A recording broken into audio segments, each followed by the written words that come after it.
Welcome to Echoes of Ancient America. Tonight, we travel back to a North America that most history books barely mention.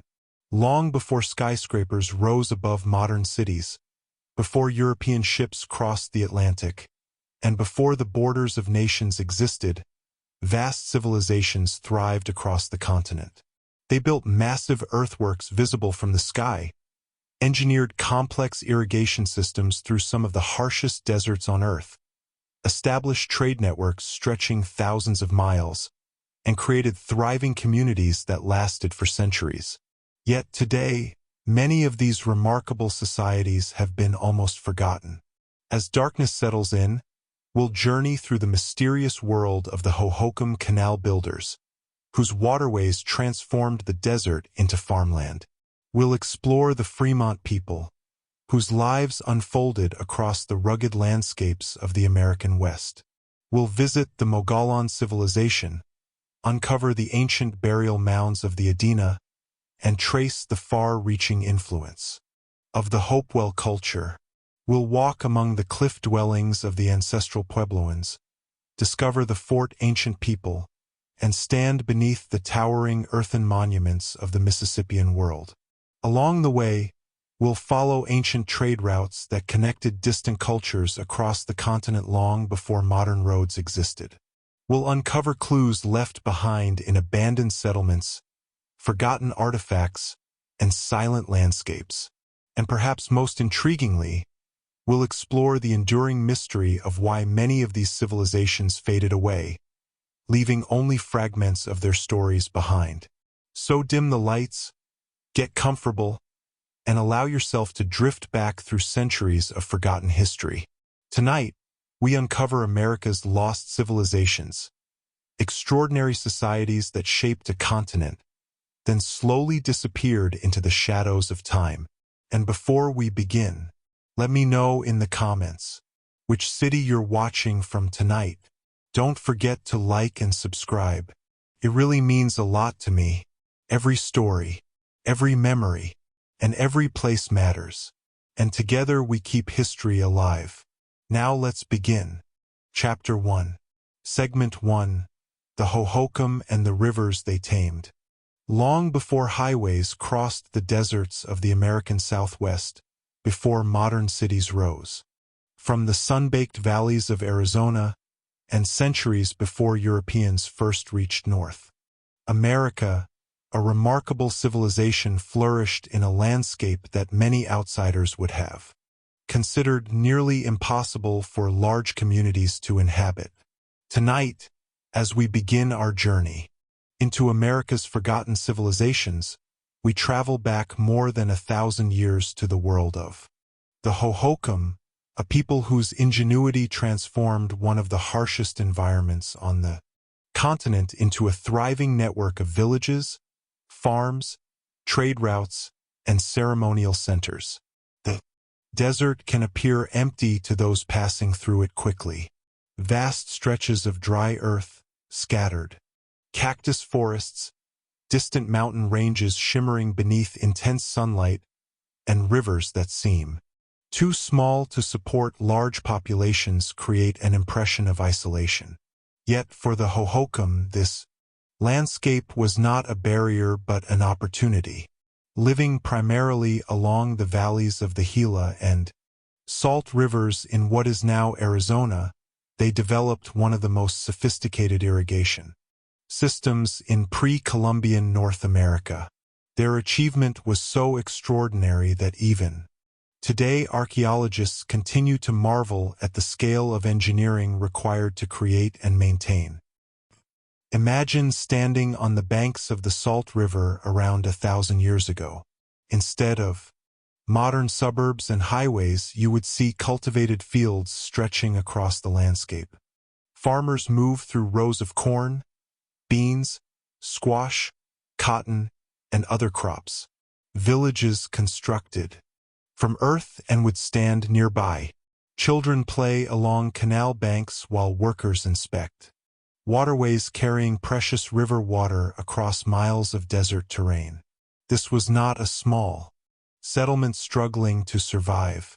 It was a carefully organized society capable of coordinating labor, planning large projects, and maintaining infrastructure across generations. The canals themselves became the foundation upon which Hohokam civilization rested. Some extended for many miles, transporting water from rivers to agricultural lands that otherwise could never have supported large populations. Building these canals required knowledge of topography, water flow, seasonal patterns, and soil conditions. Every section had to be carefully graded so water would move efficiently without eroding the channel or stagnating. Such work demanded not only technical understanding but also social cooperation. Large numbers of people had to contribute labor while leaders coordinated construction and maintenance. The existence of these irrigation networks reveals a society far more complex than the simplistic stereotypes often associated with ancient desert cultures. The Hohokam were not merely surviving in the desert. They were actively reshaping it. As villages expanded, canals multiplied. Over centuries, an interconnected landscape emerged in which water linked communities together. Fields produced agricultural surpluses that supported growing populations. Trade increased. Specialized crafts developed. Ceremonial traditions flourished. Archaeological evidence suggests that some settlements became substantial population centers with ball courts, platform mounds, and extensive residential areas. The ball courts are particularly intriguing, similar in concept to those found much farther south in Mesoamerica. They hint at cultural exchanges stretching across vast distances. Through trade and communication networks, ideas moved between regions just as goods did.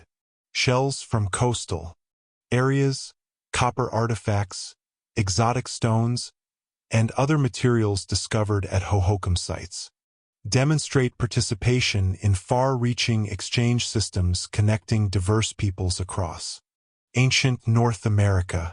Life within a Hohokam village likely followed rhythms shaped by both agriculture and the desert environment. Farmers monitored water levels carefully because successful harvests depended upon effective irrigation. Seasonal cycles determined planting and harvesting schedules. Families lived in pit houses constructed partly below ground, helping regulate temperature against the extremes of desert heat and cooler nights. Daily activities included farming, food preparation, tool making, pottery production, and participation in community events. While much remains unknown about their beliefs and social organization, archaeological discoveries reveal a society rich in tradition and deeply connected to its environment. The desert itself played a constant role in shaping experience. Summer monsoon storms brought dramatic bursts of rain and lightning across the landscape. Rivers swelled and receded. Wildlife adapted to arid conditions moved through surrounding habitats. The Hohokam observed these patterns closely because understanding nature was essential for survival. Their canals represented a partnership with the environment rather than an attempt to dominate it completely. Water remained precious. Every drop diverted into an irrigation channel reflected knowledge accumulated through generations of observation and experience. One of the most remarkable aspects of Hohokam civilization is the length of time it endured. Communities existed in the region for centuries, gradually developing increasingly sophisticated infrastructure and social systems. This longevity challenges modern assumptions about ancient societies. Too often, forgotten civilizations are imagined as brief episodes that appeared suddenly and vanished quickly. The Hohokam story is different. It unfolded slowly across many generations. Children grew up beside canals built by ancestors. New sections expanded older networks. Traditions evolved while maintaining connections to the past. The civilization became woven into the landscape itself. Yet despite their achievements, the Hohokam remain relatively unknown outside academic circles. Modern cities now occupy many of the same river valleys where their communities once thrived. Millions of people drive across roads that follow routes shaped indirectly by ancient irrigation systems without realizing it. In fact, some early modern canal projects in Arizona drew inspiration from remnants of Hohokam waterways discovered centuries later. Their engineering legacy continued influencing the region long after the original builders disappeared. As we drift deeper into this forgotten world, it becomes easier to understand why the Hohokam deserve greater recognition within the story of North America. They transformed deserts into productive agricultural landscapes. They constructed extensive infrastructure without modern machinery. They participated in long-distance trade networks connecting distant cultures. They maintained communities across generations in an environment many would consider inhospitable. Above all, they demonstrated extraordinary adaptability and innovation. The canals they carved through desert soil stand as silent reminders of human creativity and cooperation. Though the villages themselves have long since faded, traces remain beneath modern cities and, across the Arizona landscape, archaeologists continue uncovering evidence of daily life, revealing new details about a civilization that flourished for centuries before fading into history. Tonight, as we follow the course of ancient waterways through moonlit desert valleys, we begin to appreciate the scale of what the Hohokam accomplished. Their story is not merely one of survival. It is a story of transformation, engineering, community, and vision. Long before modern technology reshaped the Southwest, these forgotten builders learned how to bring life to the desert, creating one of the most remarkable civilizations North America has ever known. As the first light of dawn spread across the river valleys of ancient Arizona more than 1,000 years ago, the people we now call the Hohokam were already awake, preparing for another day in a civilization built upon one of the most valuable resources in the desert, water. To understand their world, it is important to set aside modern images of empty wastelands and instead imagine a thriving landscape shaped by human effort, cooperation, and generations of accumulated knowledge. The region surrounding the Gila and Salt rivers was challenging, but it was not lifeless. Mesquite trees dotted the terrain. Cactus forests stretched toward distant mountains. Seasonal rains brought bursts of color and growth. Rivers carried precious water through otherwise dry valleys. The Hohokam recognized opportunities hidden within this environment and gradually developed a way of life that transformed the desert into a center of agriculture and community. Their achievements were so extensive that modern archaeologists often describe them as some of the greatest hydraulic engineers in ancient North America. The canals for which they became famous did not appear overnight. They emerged through centuries of experimentation, labor, and adaptation. Early communities likely began with smaller irrigation systems, learning how water behaved across different soils and landscapes. Over time, these efforts expanded dramatically. Canal networks stretched for miles, branching into secondary channels that distributed water to fields across broad areas. Maintaining these systems required constant tension. Sediment had to be removed. Banks needed repair. Water flow required careful monitoring. Such tasks demanded cooperation among large groups of people, suggesting sophisticated forms of organization capable of coordinating labor on an impressive scale. Imagine standing beside one of these canals during its peak period. Clear water flows steadily through a carefully shaped channel. Farmers move between fields checking crops nourished by irrigation. Nearby villages hum with activity. Potters shape clay vessels. Craftsmen create tools and ornaments. Families prepare meals using ingredients produced through successful agriculture.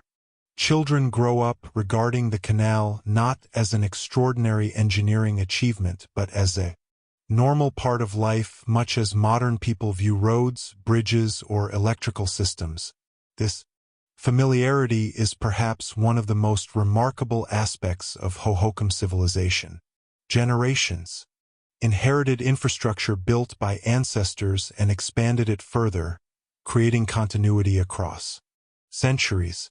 Agriculture formed the foundation of this prosperity. Corn served as a staple crop, accompanied by beans, squash, cotton, and other cultivated plants. Reliable irrigation allowed communities to produce food surpluses, supporting larger populations and creating opportunities for specialization. Not everyone needed to spend every moment securing basic sustenance. Some individuals could focus on craft production, trade, ceremonial activities, or leadership roles.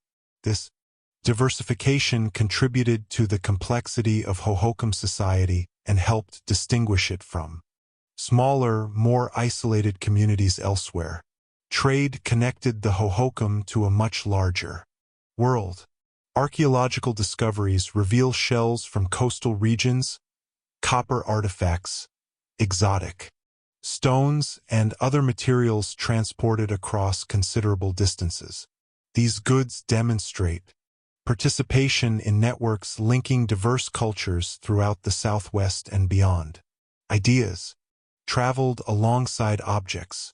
Certain architectural features and ceremonial practices suggest connections with societies farther south, including regions influenced by Mesoamerican traditions.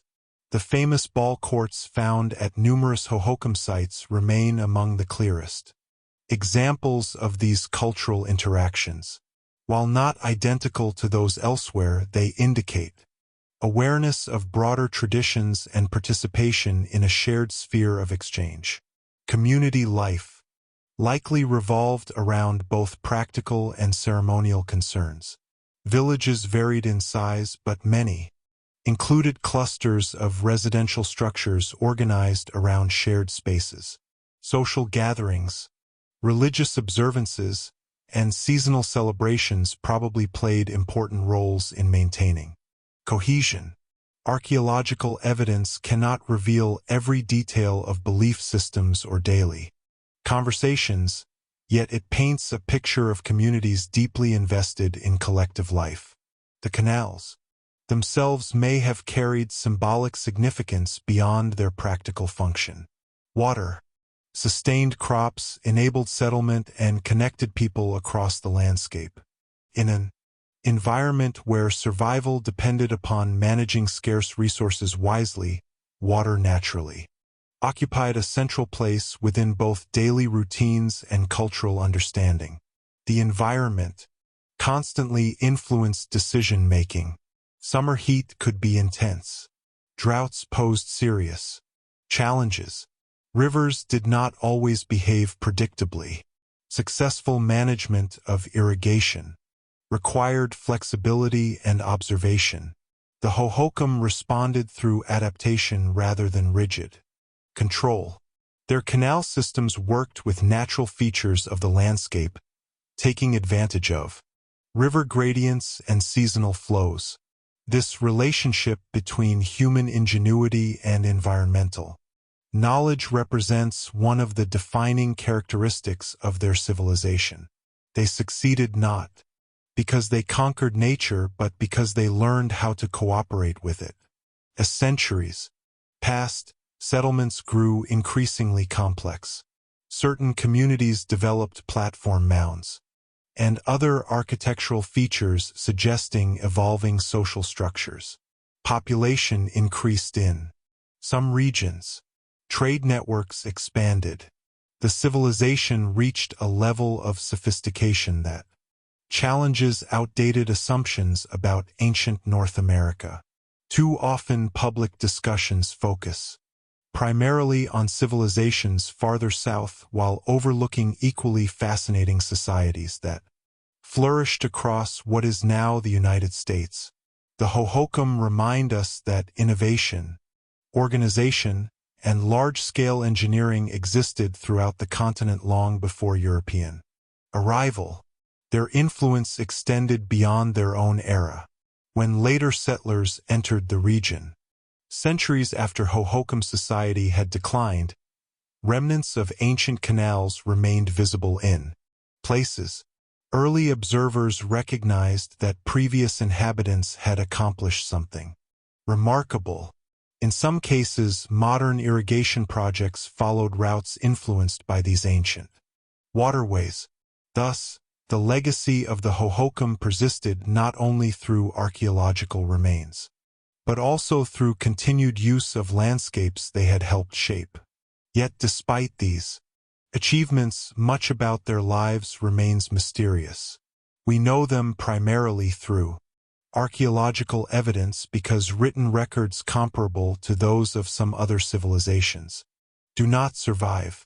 Every excavation adds new information while leaving additional questions unanswered.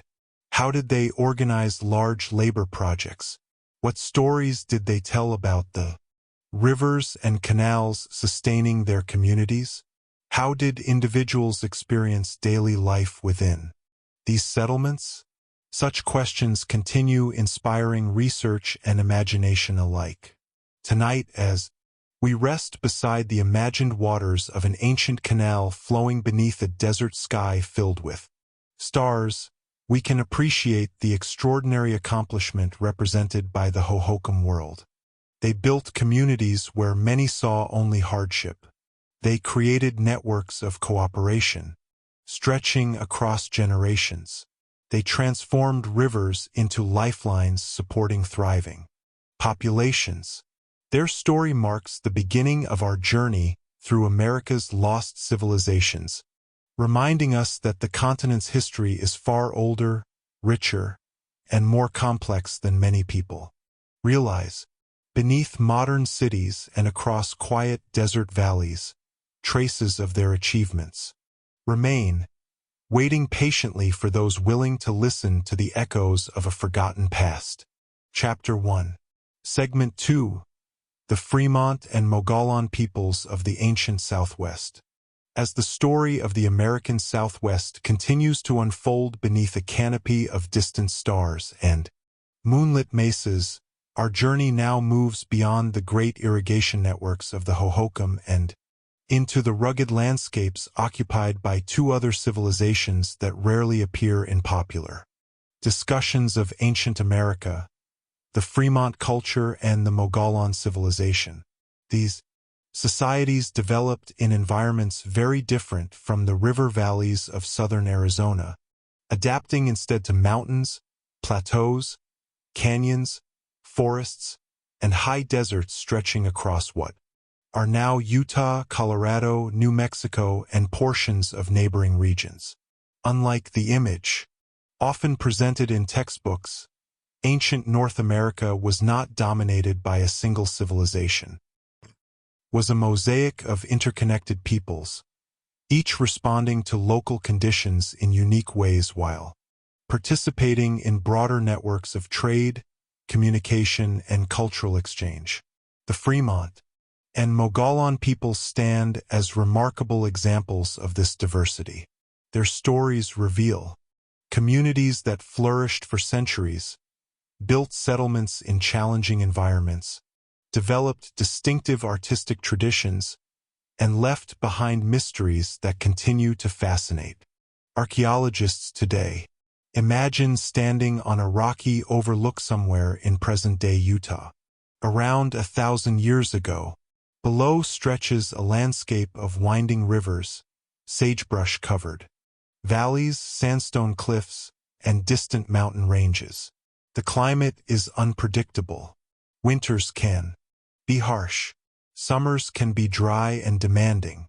Yet within this environment, Fremont communities established villages, cultivated crops, hunted game, gathered wild plants, and created a way of life, carefully adapted to local conditions.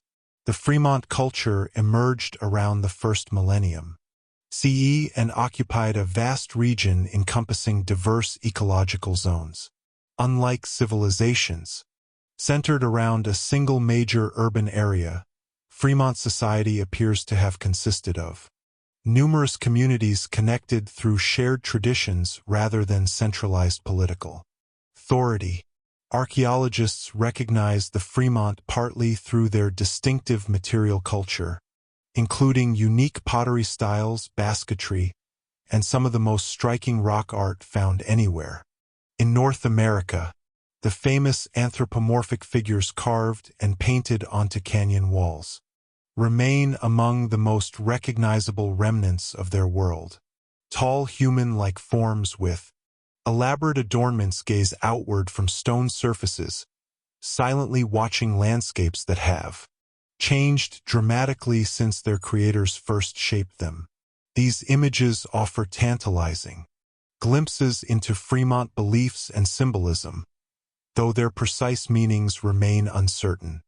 Daily life among the Fremont required flexibility and resilience. Agriculture played an important role, with crops such as corn cultivated where conditions allowed. Yet, unlike some neighboring societies more heavily dependent upon intensive farming, many Fremont groups combined agriculture with hunting and gathering. Deer, rabbits, fish, seeds, nuts, and wild plants contributed significantly to diets. This mixed strategy provided stability in environments where rainfall could vary dramatically from year to year. Families constructed pit houses partially dug into the ground, helping moderate temperatures during both summer heat and winter cold. Villages varied in size, often positioned near reliable water sources or fertile areas suitable for cultivation. Life followed seasonal rhythms shaped by planting, harvesting, hunting migrations, and environmental conditions. Children grew up learning not only agricultural practices but also the skills required to navigate complex landscapes where survival depended upon intimate knowledge of nature. Rivers, mountains, and canyons were not simply geographical features. They formed the framework of everyday existence. Trade connected Fremont communities to neighboring cultures. Across the Southwest, shells from distant coastal regions, exotic stones, and other materials discovered at archaeological sites demonstrate participation in broader exchange networks. Ideas traveled alongside goods. Architectural techniques, artistic motifs, agricultural knowledge, and ceremonial traditions moved across cultural boundaries, creating a dynamic world far more interconnected than many modern people imagine. Yet despite these connections, the Fremont maintained distinctive cultural identities reflected in their art, settlement patterns, and material traditions. Their story reminds us that ancient North America was not isolated. It was alive with movement, communication, and innovation. Farther south, another civilization flourished within the mountains and valleys of what is now New Mexico and Arizona. Known today as the Mogollon, these communities developed traditions that would endure for centuries and influence later societies throughout the region.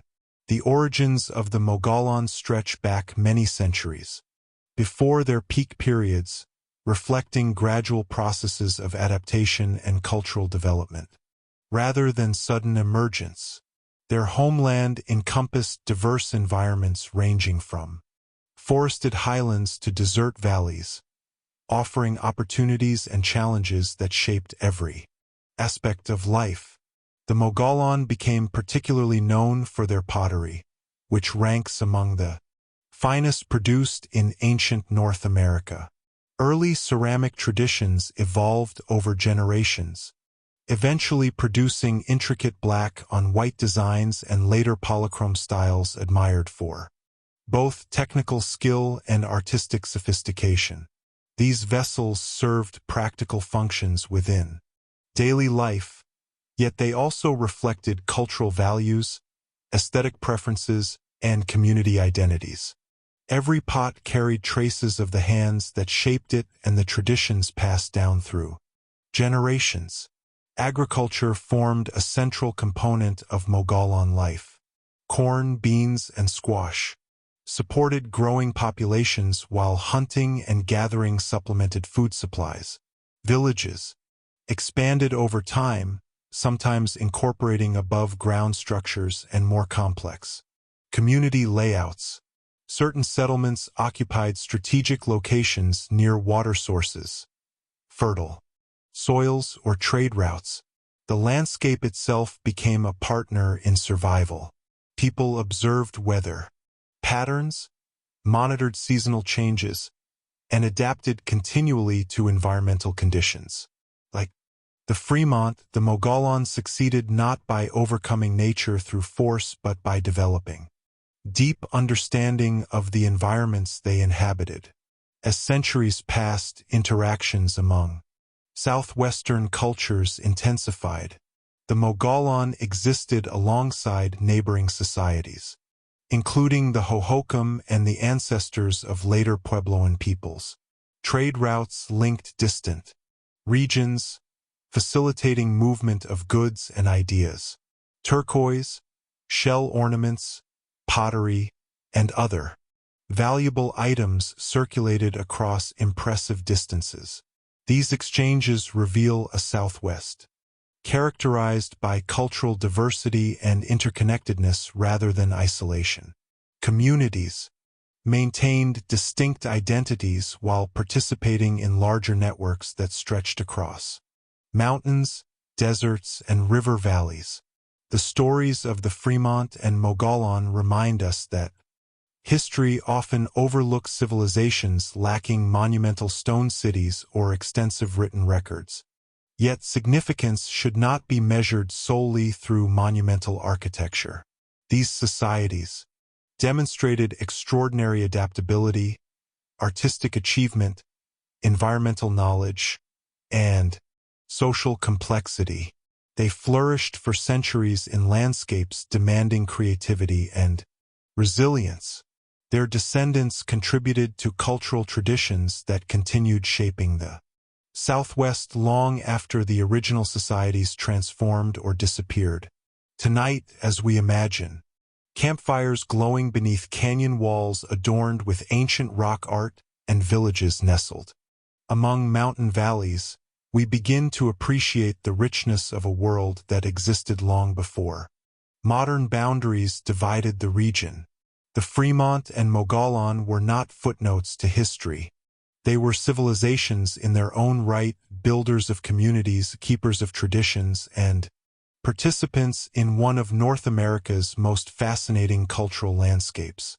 As dawn slowly spreads across the high plateaus, canyonlands, and mountain valleys of the ancient Southwest, the world of the Fremont and Mogollon peoples comes into sharper focus, revealing societies whose achievements have too often remained overshadowed by more widely known civilizations.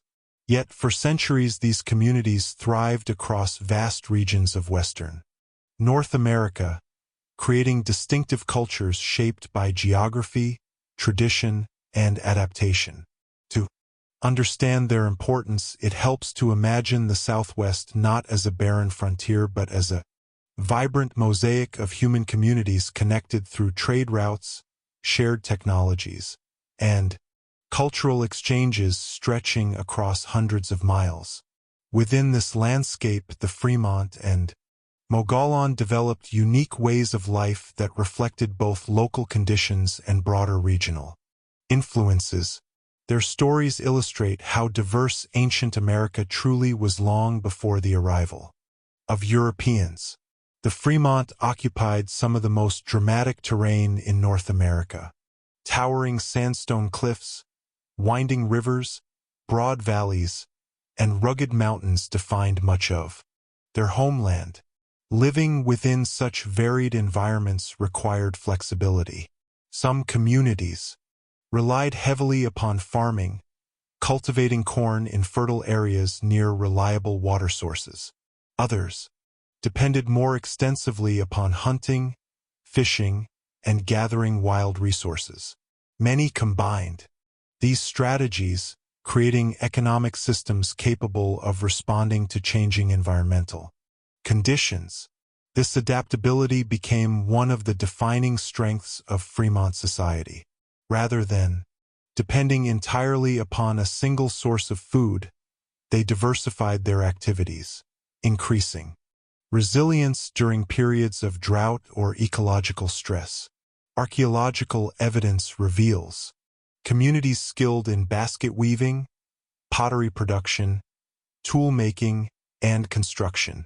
Their pit houses provided practical shelter while reflecting generations of architectural knowledge.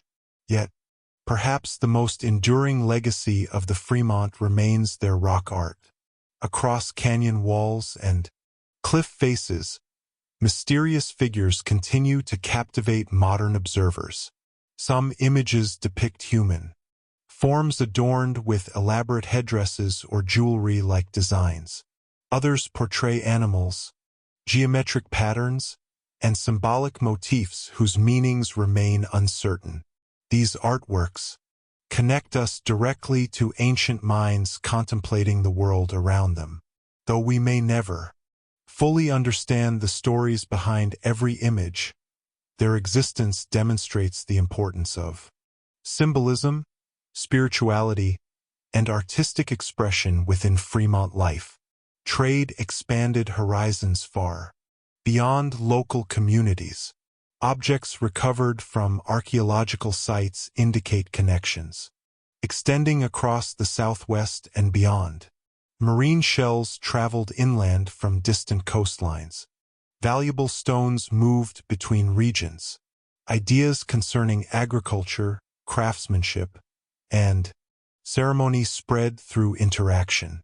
Such evidence challenges outdated assumptions that ancient societies existed in isolation. The Fremont participated in networks linking diverse cultures across considerable distances.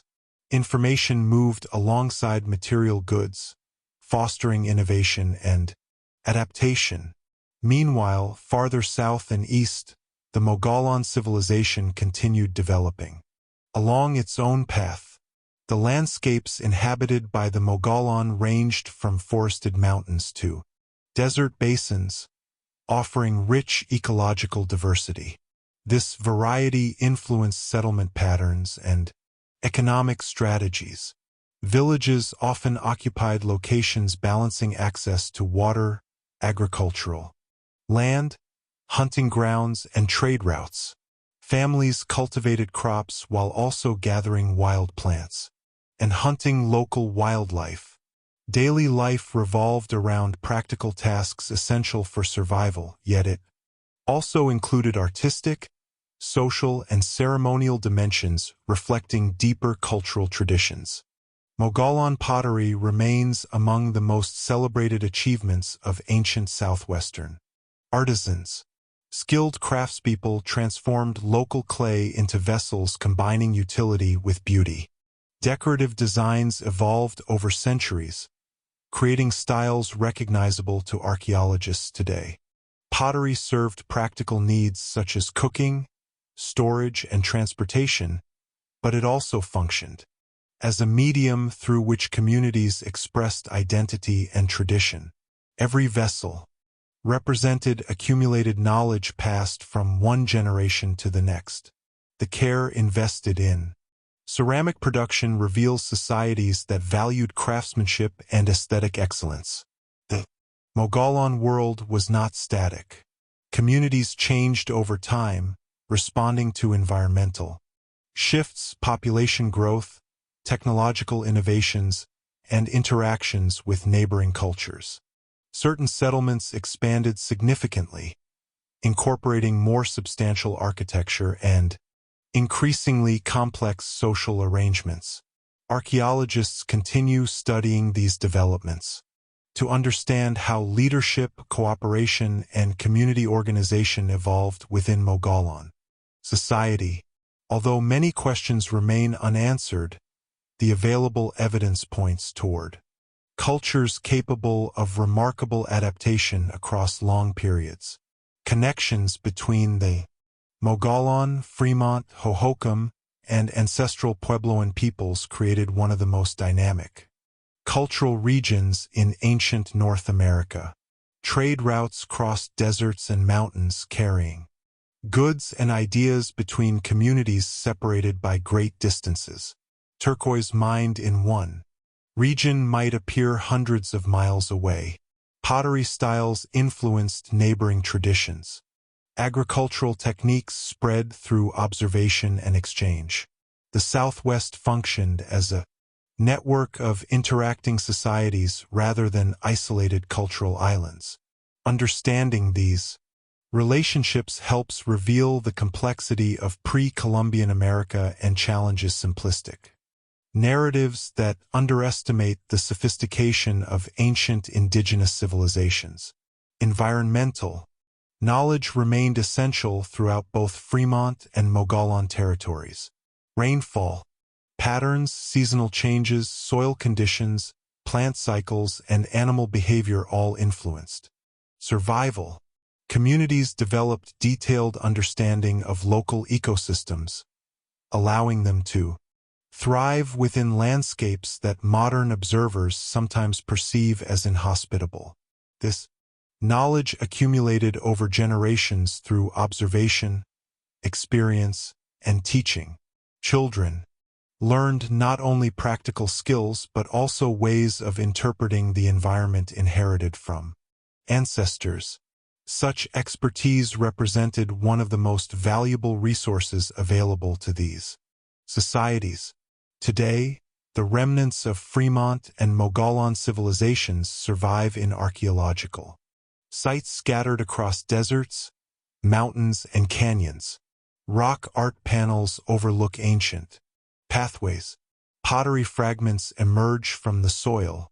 Foundations mark locations where families once lived, worked, celebrated, and raised children. These traces remind us that the Southwest has been home to vibrant human communities for thousands of years.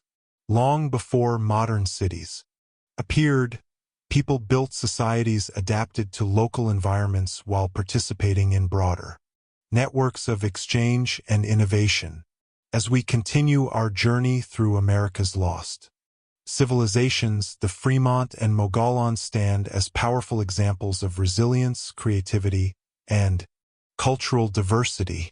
Their stories invite us to look beyond familiar historical narratives and appreciate the richness of a continent shaped by countless generations of indigenous peoples, whose achievements still echo across the landscape today. Chapter 1. Segment 3. A world connected by trade and ideas. As we continue drifting through the quiet landscapes of ancient North America, moving beyond individual civilizations and into the larger world that connected them, it becomes increasingly clear that the Hohokam, Fremont, and Mogollon peoples did not exist in isolation. Modern maps can sometimes create the illusion that ancient societies were separated by vast distances and impassable wilderness, each developing independently within its own corner of the continent. Yet, the archaeological evidence tells a very different story. Long before paved roads, railways, or modern communication systems existed, extensive networks of exchange linked communities. Across deserts, mountains, river valleys, forests, and plains, goods moved from region to region. Ideas traveled with traders and travelers. Technologies spread across cultural boundaries. Ceremonial practices evolved through interaction. Ancient North America was not a collection of isolated worlds. It was a continent alive with movement, communication, and connection. To appreciate the scale of these networks, imagine standing beside a Hohokam Canal in southern Arizona around 1,000 years ago. A trader arrives carrying items that did not originate nearby.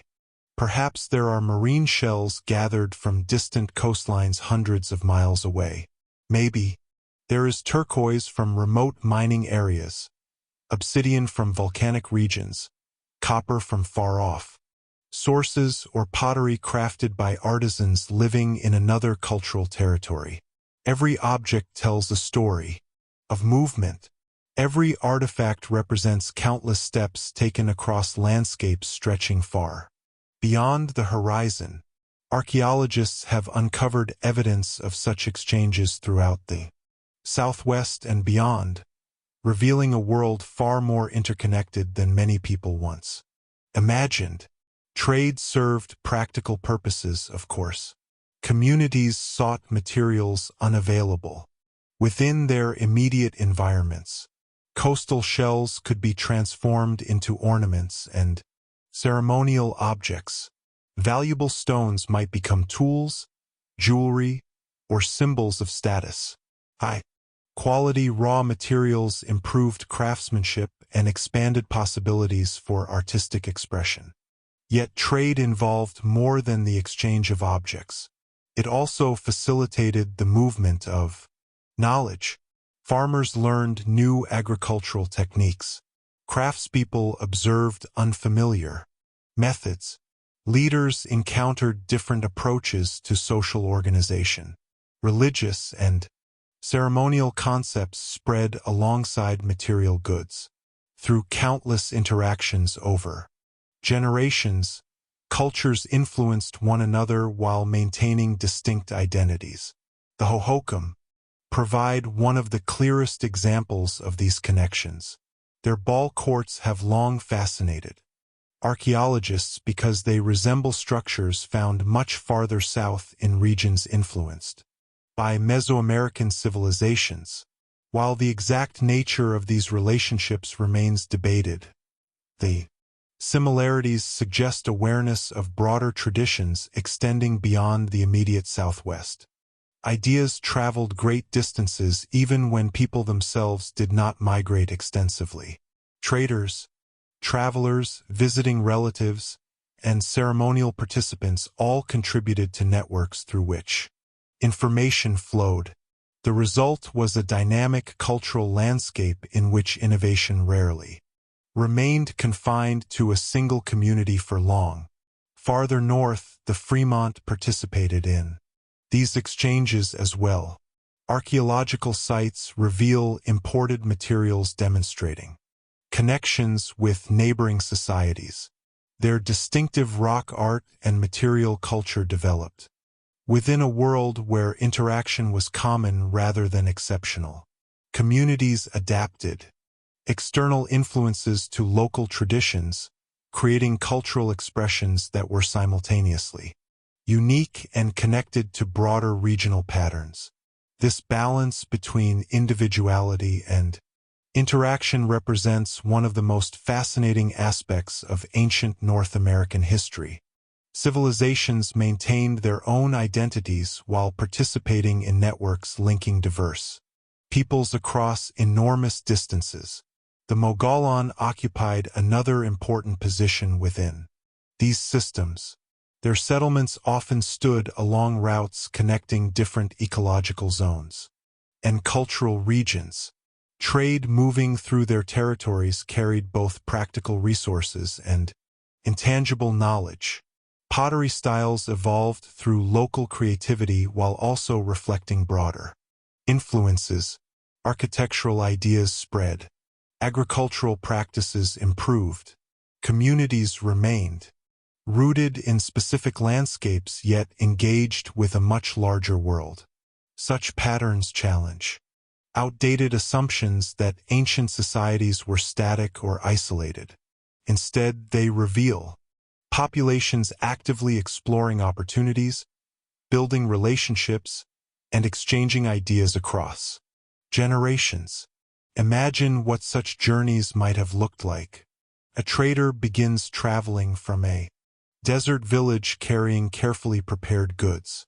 Days pass while crossing valleys and mountain ranges. Along the way, conversations occur around campfires. News is exchanged regarding weather, harvests, ceremonies, and distant communities. Stories spread. Techniques are demonstrated. Relationships are renewed. Eventually, the traveler reaches another settlement, where goods are exchanged and new items acquired for the return journey. Through countless interactions like these, information moved across landscapes long before written communication became widespread. Human curiosity and cooperation created networks capable of connecting people separated by remarkable distances. Rivers often served as natural corridors facilitating movement. Mountain passes linked otherwise isolated regions. Seasonal gatherings brought communities together for trade, ceremony, and social interaction. These events strengthened relationships while encouraging exchange. Archaeological discoveries increasingly reveal the importance of such gatherings within ancient North America. Far from existing as solitary villages disconnected from one another, many communities participated in broader social worlds, extending far beyond local boundaries. The exchange of ideas may have been even more significant than the exchange of goods. Consider agriculture. Crops such as corn spread gradually across large portions of North America through networks of communication and adaptation. Communities observed successful practices elsewhere and modified them according to local conditions. Pottery technologies followed similar patterns. Decorative styles changed over time as artisans encountered new influences. Architectural innovations appeared in multiple regions, adapted to different environments and cultural traditions. These developments illustrate how human societies learn from one another while preserving unique identities. Even spiritual and ceremonial traditions likely moved through these networks. Symbols appearing across distant regions sometimes suggest shared concepts or at least awareness of similar ideas. Although archaeologists must approach such interpretations cautiously, evidence increasingly supports the view that ancient North American cultures participated in rich worlds of intellectual as well as material exchange. Knowledge, stories, beliefs, and artistic inspiration traveled alongside shells, stones, and pottery. This interconnectedness transforms our understanding of civilizations like the Hohokam, Fremont, and Mogollon, rather than viewing them as isolated cultures inhabiting separate territories. We begin to see them as participants in a continental conversation unfolding. Over centuries, their achievements become even more impressive when understood within this broader context. They were innovators, traders, travelers, and communicators. They contributed to networks helping shape the development of societies across vast regions. Tonight, as we follow ancient pathways stretching beneath moonlit skies from desert canals to mountain villages and canyon settlements, we glimpse a North America connected by relationships extending far beyond modern expectations. Long before modern transportation and communication systems emerged, people built networks capable of carrying goods, ideas, and traditions across extraordinary distances. Through these connections, civilizations flourished, adapted, and evolved. The continent was not silent or isolated. It was alive with movement, curiosity, and exchange, creating a rich tapestry of human interaction that deserves far greater recognition within the story of the Ancient world. As night settles gently across the ancient landscapes of North America and the stars emerge above, deserts, mountains, forests, and river valleys, it becomes easier to imagine the countless journeys that once connected civilizations separated by hundreds of miles. When many people think about ancient societies, they often picture isolated settlements surrounded by vast wilderness, each community focused primarily on its own survival. Yet the archaeological evidence paints a much richer and more dynamic picture. Across the continent, long before modern nations existed, networks of trade and communication linked diverse cultures together. The Hohokam, Fremont, and Mogollon were not simply neighbors occupying adjacent regions. They were participants in a larger world shaped by exchange, movement, curiosity, and cooperation. Understanding these connections helps reveal the true complexity of ancient North America and challenges assumptions that indigenous civilizations developed independently without broader interaction. Consider for a moment the sheer scale of the landscapes involved. Deserts stretched across the southwest. Mountain ranges rose between valleys. Rivers wound through forests and grasslands. Traveling long distances required endurance, knowledge, and planning. Yet people made such journeys regularly. Traders followed established routes connecting communities across ecological zones. These routes did not resemble modern highways, yet they functioned in remarkably similar ways, facilitating movement of resources and information. Along them traveled shells from distant oceans, turquoise from mines, obsidian from volcanic regions, pottery crafted by skilled artisans, and countless other items valued for practical, decorative, or ceremonial purposes. Every traded object represented human relationships extending far beyond local horizons. The Hohokam occupied a particularly important position within these networks because of their location in the river valleys of southern Arizona. Their settlements sat at crossroads connecting multiple regions. Goods arriving from coastal areas, desert communities, mountain villages, and territories farther south could pass through Hohokam lands. Archaeological discoveries reveal impressive quantities of shell artifacts, indicating sustained contact with coastal regions hundreds of miles away. These shells were transformed into jewelry, ceremonial objects, and decorative items demonstrating both artistic skill and participation in wider exchange systems. The movement of such materials reminds us that ancient peoples were neither isolated nor static. They actively sought connections with distant communities, expanding opportunities through cooperation and trade.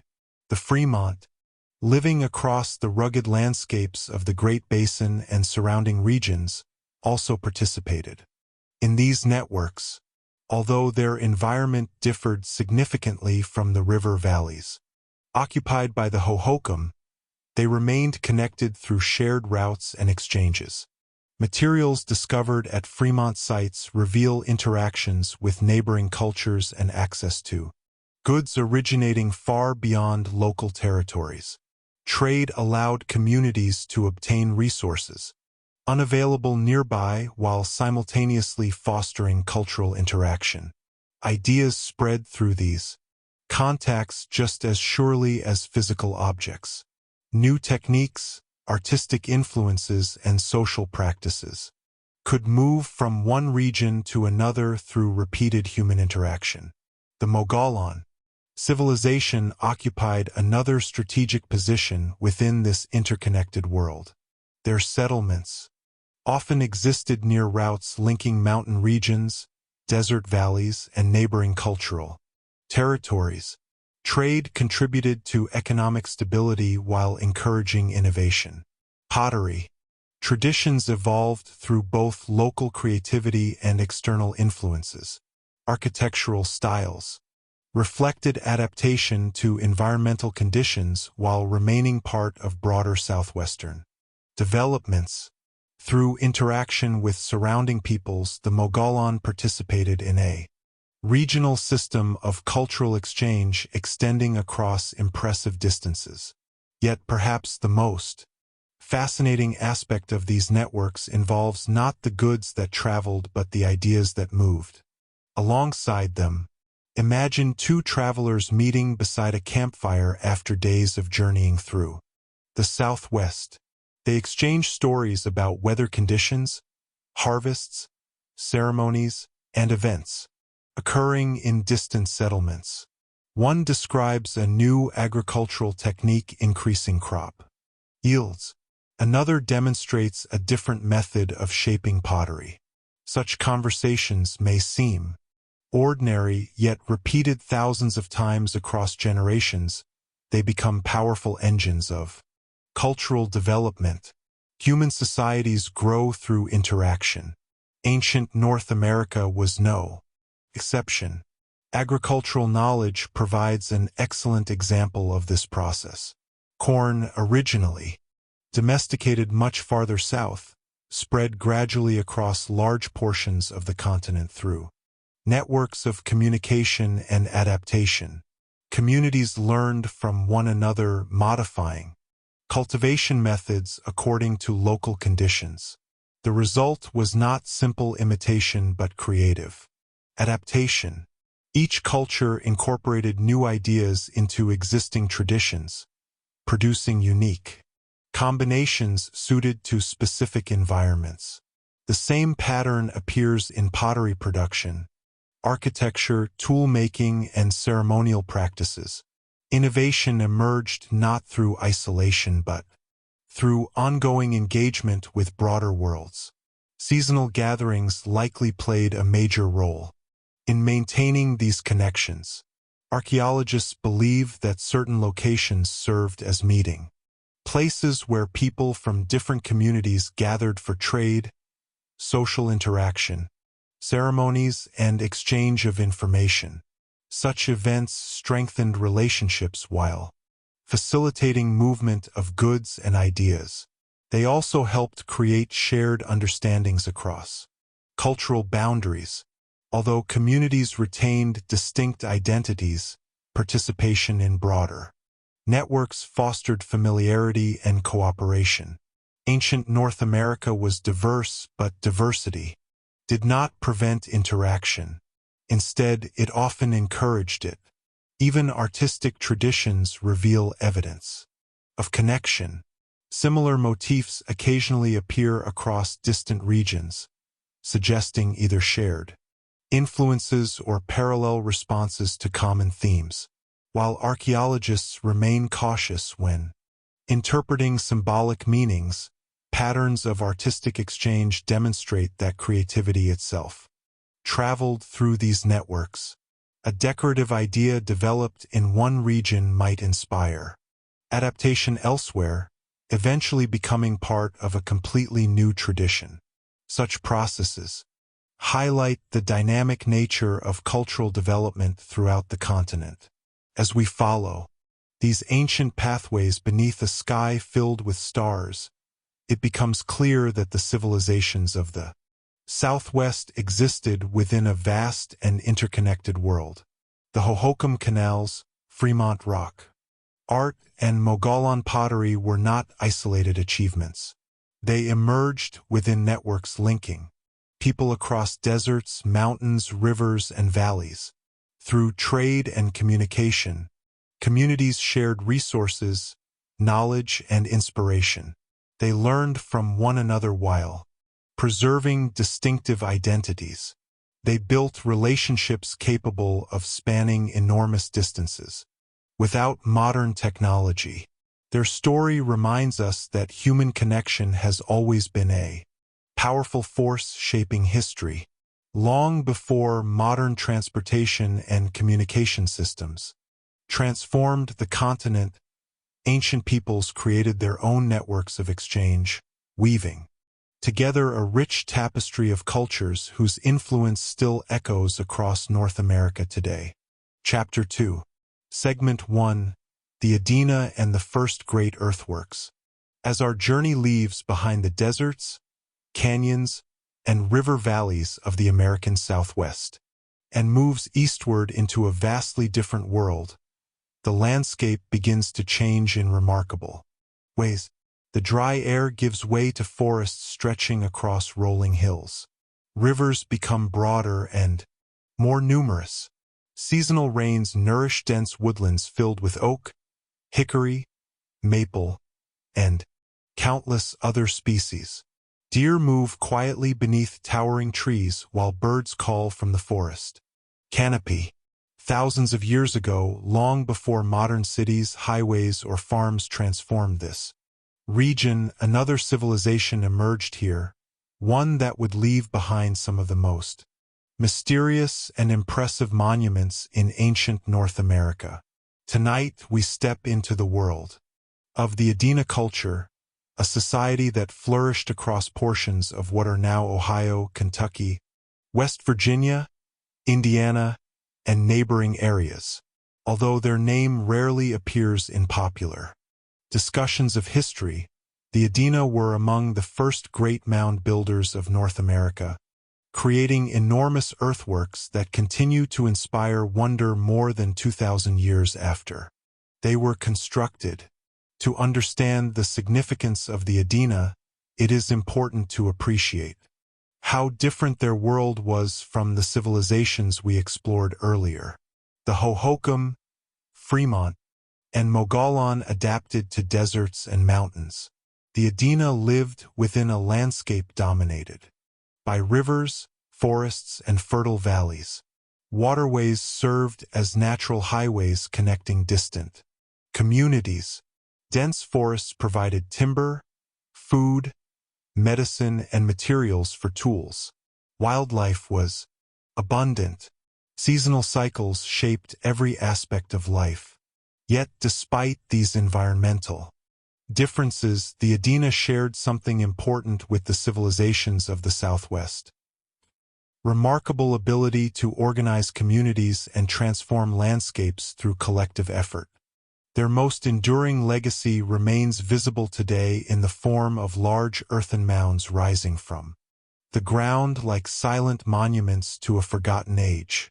Imagine standing in an Ohio valley around 500 BCE. The forest stretches across the horizon, interrupted by clearings where families live, hunt, gather food, and cultivate plants. Nearby, a group of people works together on a project. Unlike anything previously seen in the region, baskets filled with earth are carried carefully to a central location. Workers deposit soil layer by layer, gradually creating a mound that grows larger. With each passing day, the effort requires planning, cooperation, and shared purpose.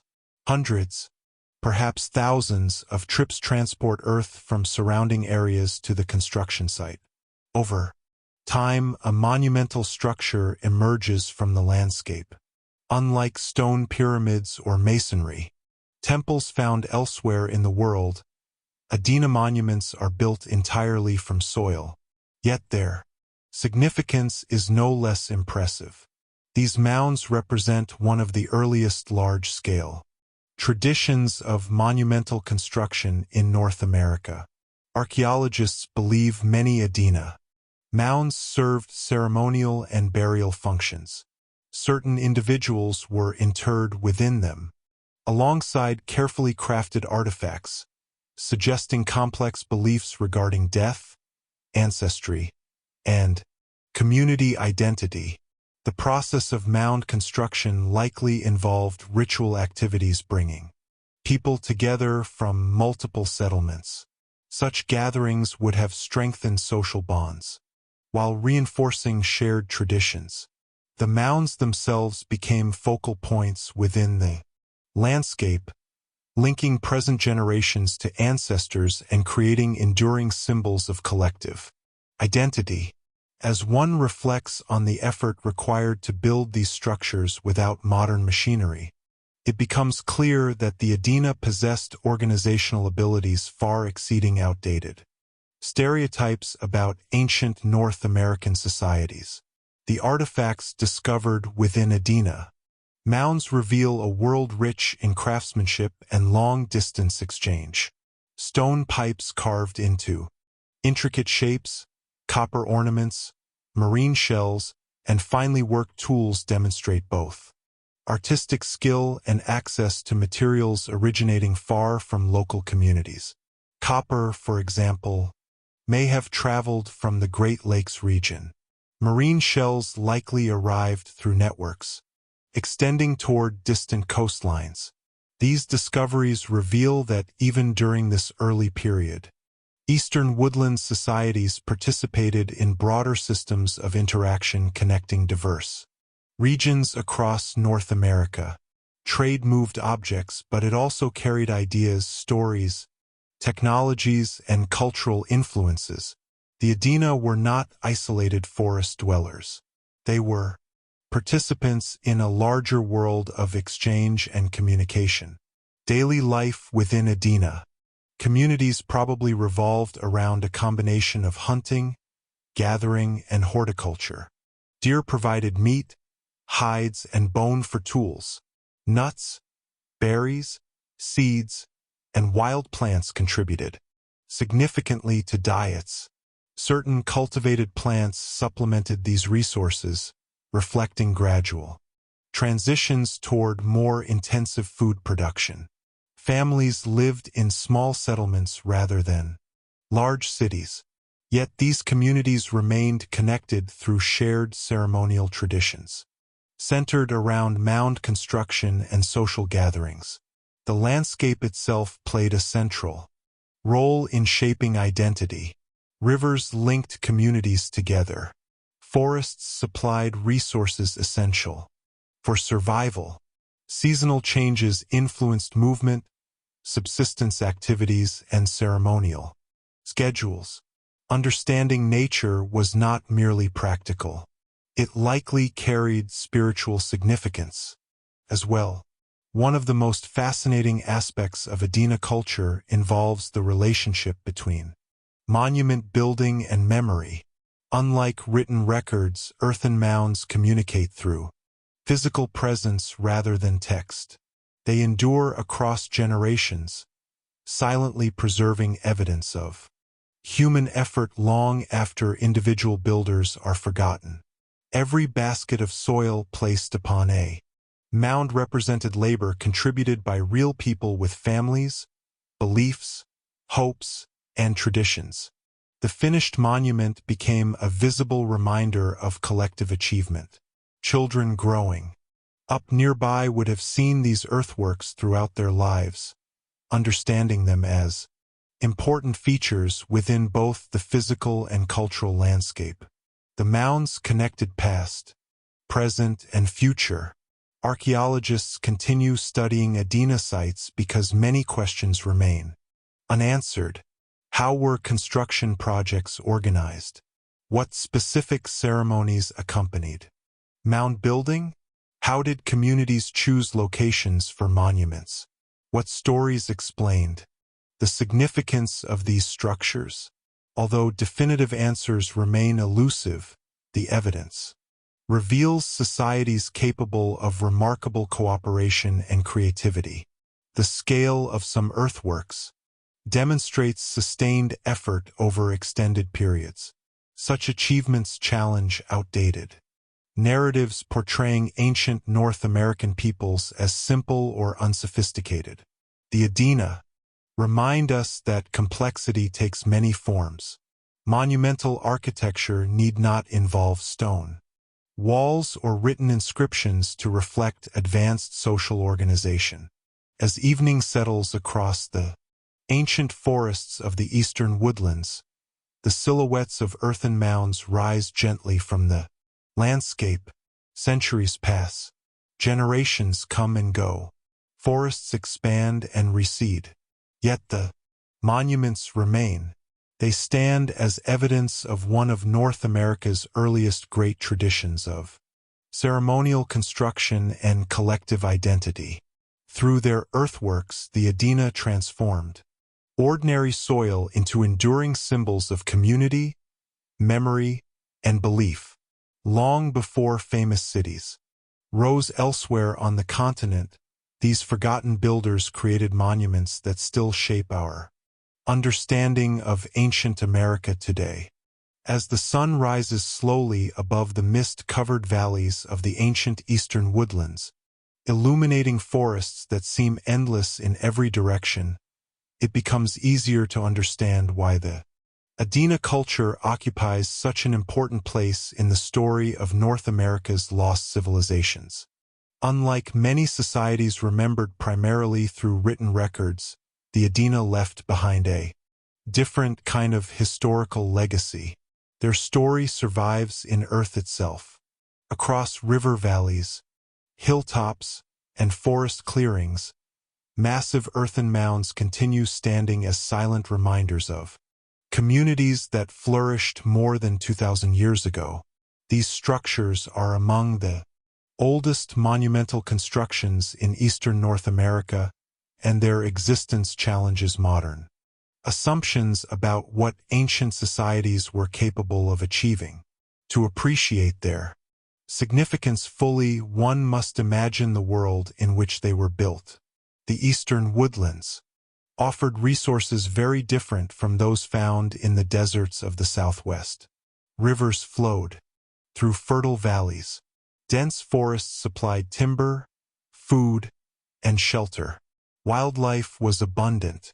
Seasonal changes shaped daily life, creating rhythms that influenced everything from subsistence activities to ceremonial gatherings.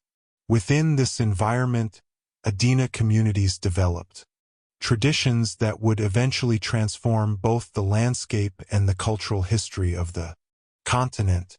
The Adena did not construct cities comparable to later urban centers, nor did they build monumental stone architecture. Yet what they created was extraordinary in its own right.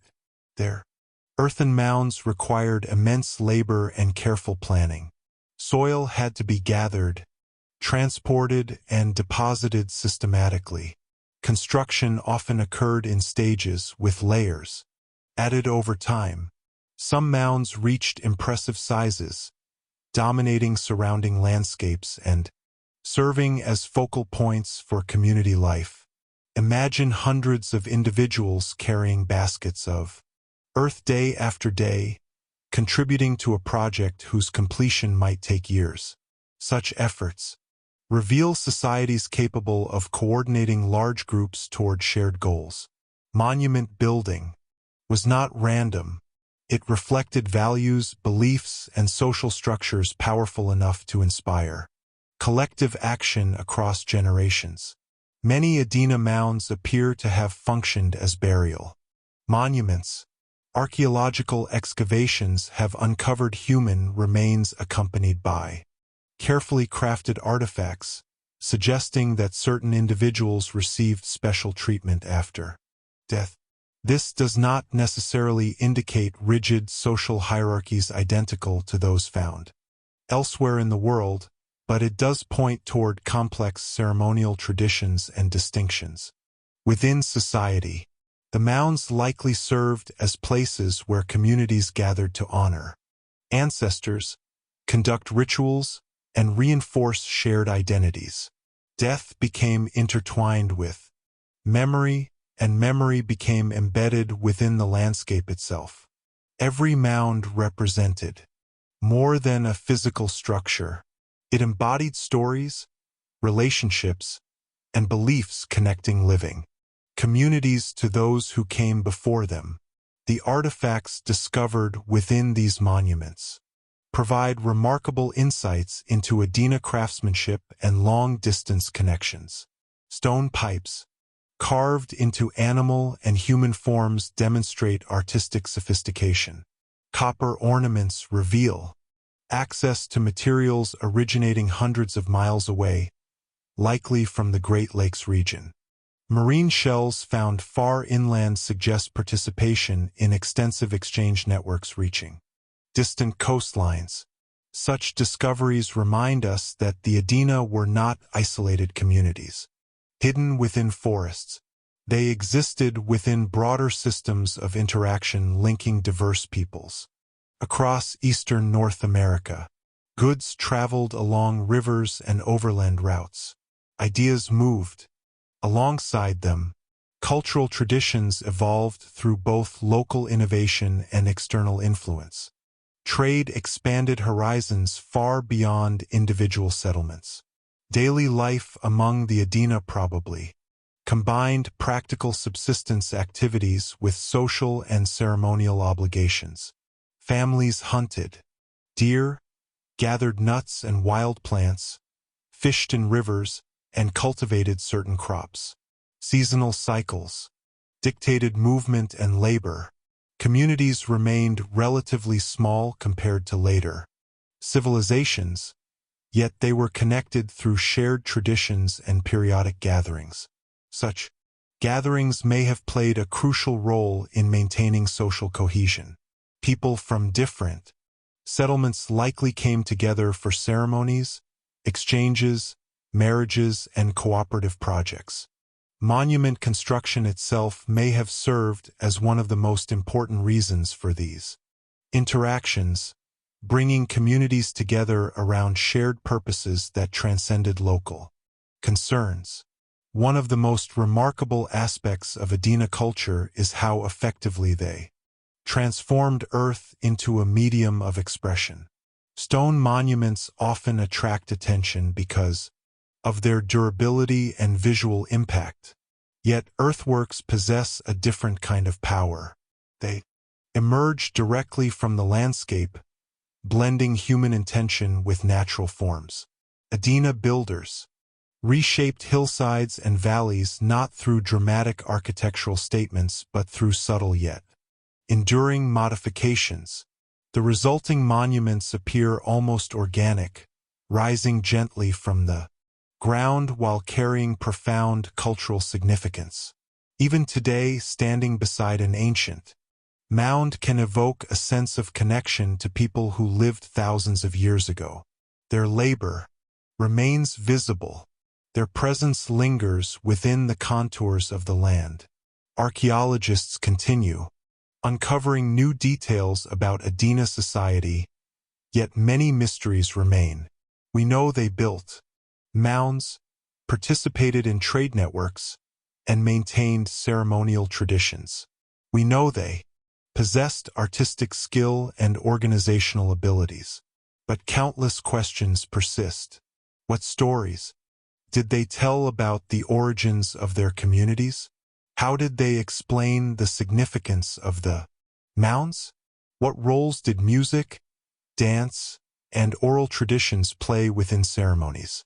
These unanswered questions remind us that archaeology often reveals fragments rather than complete narratives. Still, those fragments are enough to demonstrate the sophistication and importance of Adena culture. Their influence extended far beyond their own era. Later mound building traditions would emerge throughout the eastern woodlands, reaching even greater scales. The Adena helped establish patterns of ceremonial construction and social organization that shaped subsequent civilizations. In this sense, they were pioneers whose innovations created foundations upon which future societies would build. Their legacy survives not only through the monuments themselves but also through cultural traditions that continued evolving long after the original Adena communities transformed. As we rest beside an imagined Adena mound beneath a sky filled with stars, surrounded by forests stretching toward distant horizons, it becomes clear that these ancient earthworks represent far more than archaeological curiosities. They are enduring expressions of human creativity, cooperation, and memory. Long before modern nations emerged, the Adena transformed ordinary soil into monuments capable of outlasting centuries. Through their efforts, they left behind one of the earliest and most remarkable chapters in the history of North America's lost civilizations. Chapter 2. Segment 2. The Hopewell and the Continent-Spanning Network.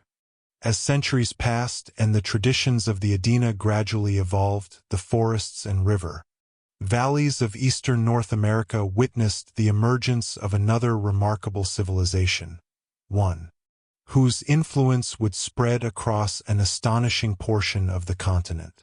Tonight, as we continue our quiet journey through America's forgotten civilizations, we enter the world of the Hopewell culture, a society that flourished roughly between 100 BCE and 500 CE and left behind some of the most extraordinary earthworks, trade networks, and ceremonial centers in ancient North America.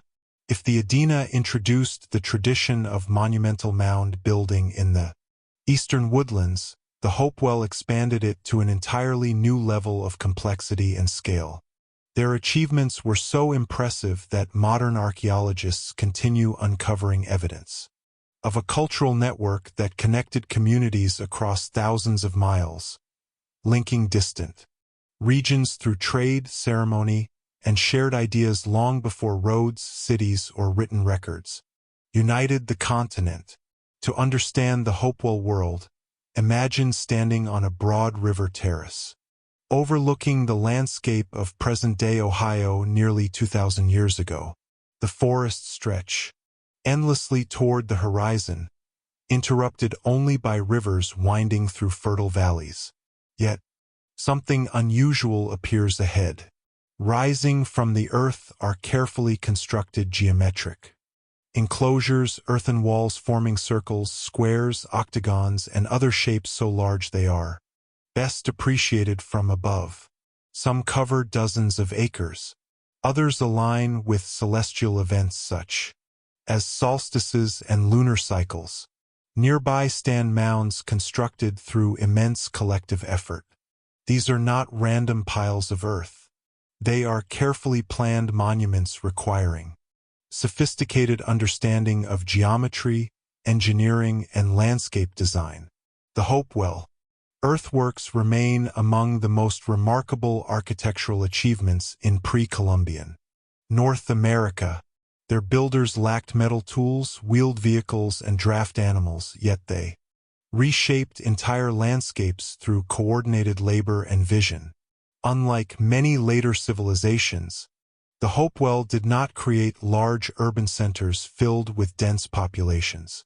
Instead, they appear to have organized society around ceremonial gathering places distributed across a network of communities. Certain sites functioned as regional centers where people assembled periodically for rituals, exchanges, and social interaction. During these gatherings, individuals from distant settlements may have renewed alliances, exchanged gifts, participated in ceremonies, and shared knowledge. The earthworks themselves likely served purposes extending beyond practical utility. Their geometric precision suggests symbolic and ceremonial significance. Some may have reflected cosmological beliefs, linking human communities to celestial patterns observed in the sky. Others may have marked sacred spaces where important events occurred. Whatever their exact functions, they demonstrate extraordinary planning and cooperation. The labor required to construct them would have involved large numbers of people working together toward common goals. Yet perhaps the most astonishing aspect of Hopewell civilization lies not in its monuments, but in its connections. Archaeologists have uncovered evidence revealing trade networks of extraordinary reach. Materials discovered at Hopewell sites originated from regions scattered across North America. Obsidian came from the Rocky Mountains. Copper arrived from the Great Lakes. Marine shells traveled inland from the Gulf Coast and Atlantic coastlines. Mica was transported from the Appalachian Mountains. Exotic stones, minerals, and other resources moved through networks spanning thousands of miles. These discoveries transformed scholarly understanding of ancient North America. They revealed a continent far more interconnected than previously imagined. Consider the journey of a single piece of obsidian, sourced from volcanic regions in the western United States. It may have passed through multiple communities before, eventually reaching a Hopewell ceremonial center hundreds or even thousands of miles away. Along the way, countless interactions occurred. People exchanged goods, stories, techniques, and ideas. Trade routes became pathways not only for materials but also for cultural influence. Through these networks, distant communities participated in a shared world extending far beyond local horizons. The Hopewell did not control an empire. They did not govern vast territories through centralized authority.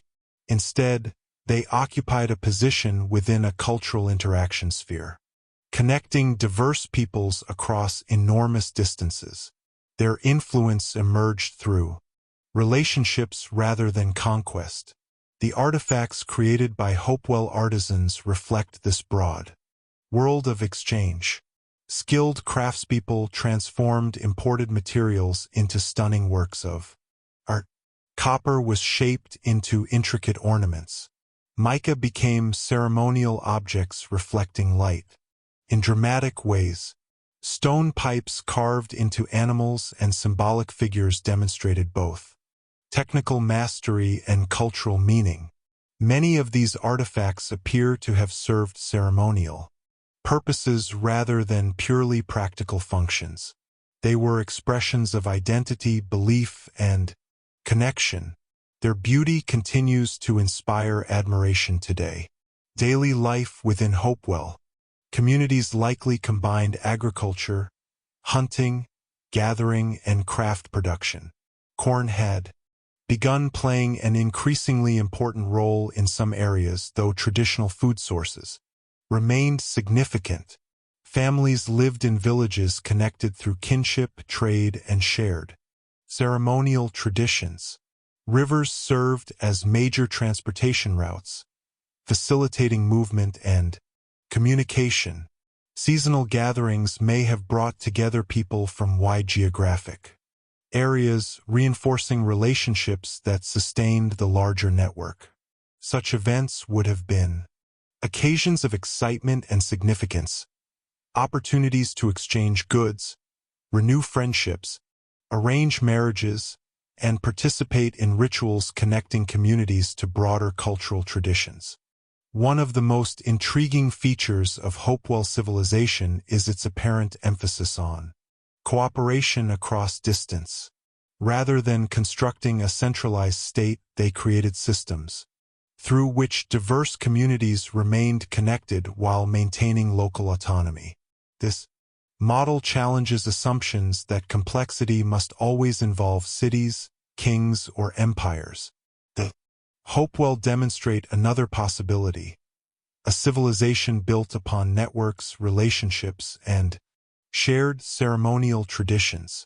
Their achievements remind us that social sophistication can take many forms: monumental architecture, extensive trade, artistic excellence, and regional integration do not require urban empires. They can emerge through cooperation among communities spread across large landscapes. As we move quietly through the moonlit earthworks of a Hopewell ceremonial center, listening to imagined echoes of gatherings held centuries ago, it becomes clear why this civilization deserves greater recognition. Their world connected mountains, forests, rivers, coastlines, and plains through networks stretching across much of North America. Their monuments reveal mathematical precision and collective effort. Their artifacts demonstrate artistic brilliance. Their trade systems illustrate extraordinary reach. Long before modern transportation linked the continent, the Hopewell created one of the most extensive interaction networks ancient North America had ever seen. Their story challenges us to rethink what civilization can look like and reminds us that some of history's greatest achievements remain hidden beneath quiet fields and forested landscapes today. As the morning mist rises slowly above the river valleys of the eastern woodlands, revealing ancient landscapes shaped by centuries of human activity, we continue our exploration of the Hopewell world, a civilization whose influence extended so far across North America that it remains one of the most extraordinary examples of long-distance connection in the ancient world. Unlike many civilizations remembered for conquering territory or constructing vast cities, the Hopewell are remembered for something different. They created relationships across forests, rivers, mountains, and plains, communities separated by hundreds and sometimes thousands of miles participated in networks of exchange that carried goods, ideas, artistic traditions, and ceremonial practices throughout much of the continent. These connections were so extensive that modern archaeologists often describe the Hopewell phenomenon as an interaction sphere rather than a conventional civilization. Yet this description should not diminish their accomplishments. On the contrary, it highlights an alternative form of social complexity, one built not upon centralized power but upon cooperation, communication, and shared cultural traditions. To appreciate the scale of this network, imagine North America nearly 2,000 years ago. There are no modern roads, no railways cross the continent, no maps define national borders. Yet, people travel regularly along rivers, forest paths, and established trade routes. Canoes glide across waterways linking distant communities. Traders carry valuable materials from one region to another. Ceremonial objects pass through many hands before reaching their final destinations. Information spreads through conversation, storytelling, and repeated interaction. Over generations, these movements create a web of relationships stretching across immense distances. The Hopewell occupied a central position within this web. Their ceremonial centers, particularly those located in present-day Ohio, became gathering places where influences from across North America converged. Archaeological excavations have revealed materials originating from astonishingly distant locations. Copper from the Great Lakes region appears alongside marine shells from the Gulf Coast. Obsidian from the Rocky Mountains lies near mica transported from the Appalachian Mountains. Such discoveries demonstrate not only movement of goods but also sustained relationships capable of supporting long-distance exchange over centuries. Every artifact tells a story of travel, interaction, and human connection. Consider the significance of copper within Hopewell society. Copper is relatively rare in many regions, yet Hopewell artisans acquired substantial quantities from deposits near the Great Lakes. Rather than using it primarily for practical tools, they often transformed it into decorative and ceremonial objects. Delicate ornaments, symbolic shapes, and intricate designs reveal remarkable craftsmanship. These items carried meanings extending beyond material value. They likely served as expressions of status, identity, spirituality, and participation in broader cultural traditions. The same pattern appears with other imported materials.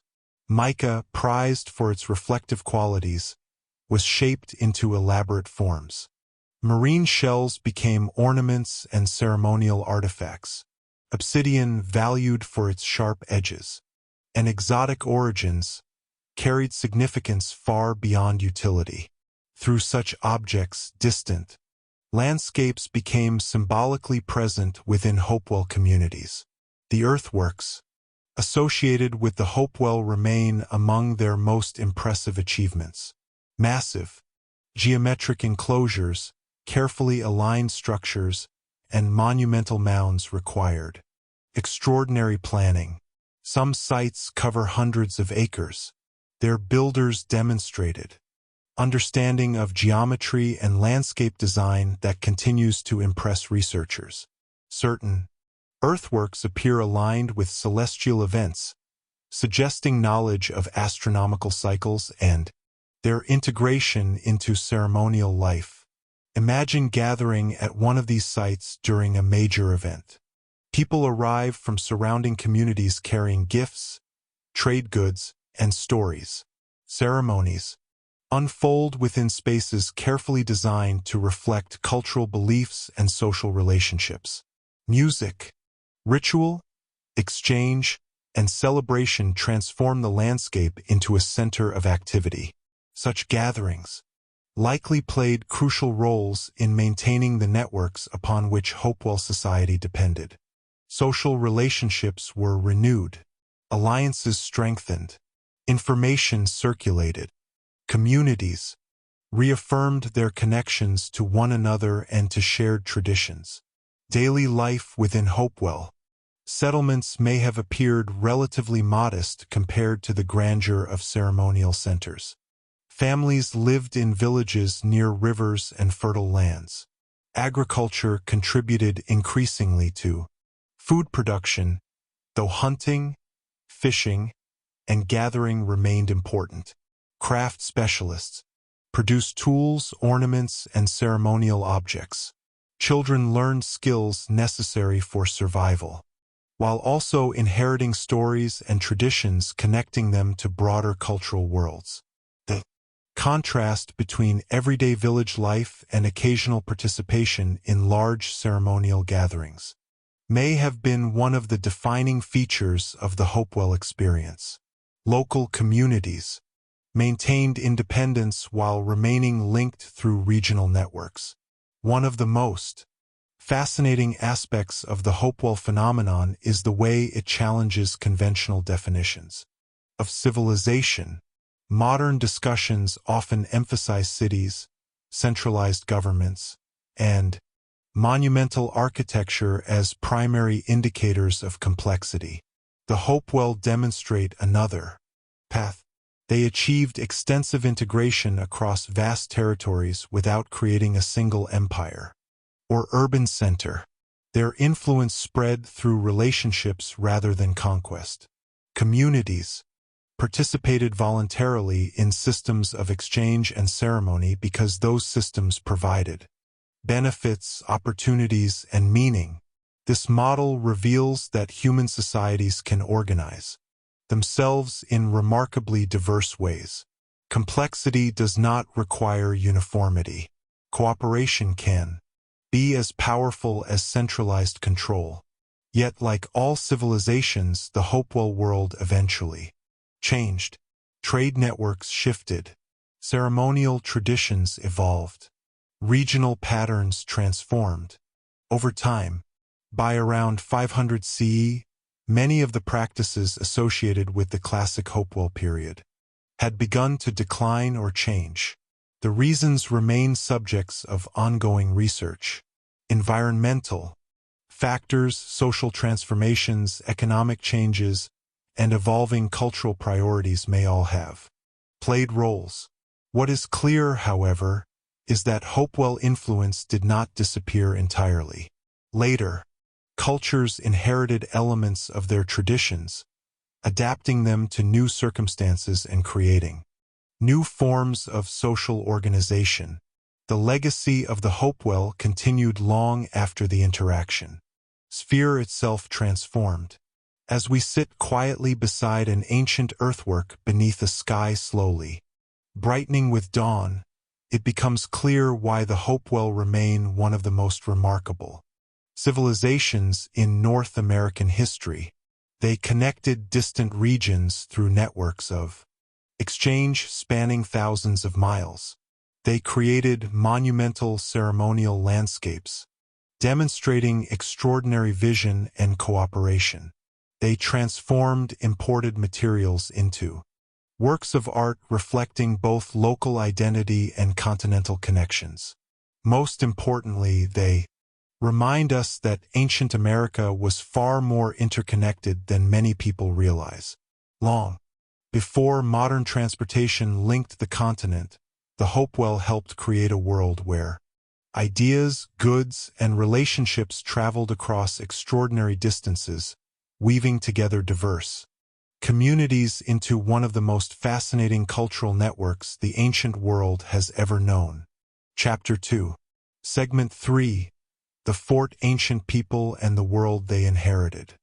As the centuries passed and the great Hopewell interaction networks gradually transformed, the landscapes of the eastern woodlands continued evolving beneath the watchful presence of rivers, forests, and ancient earthworks that had already stood for generations.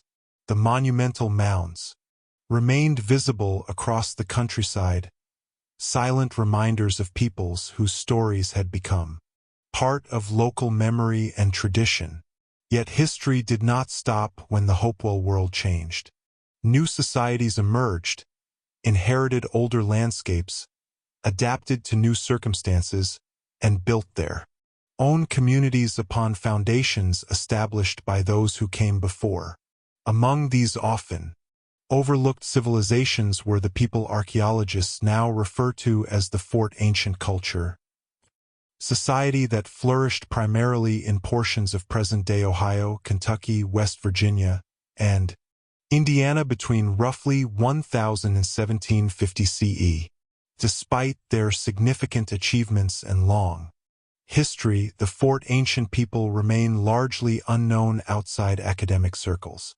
Their story offers a fascinating glimpse into a world where ancient traditions blended with innovation, where communities expanded across fertile river valleys, and where the legacy of earlier mound-building civilizations continued shaping life long after the original builders had disappeared.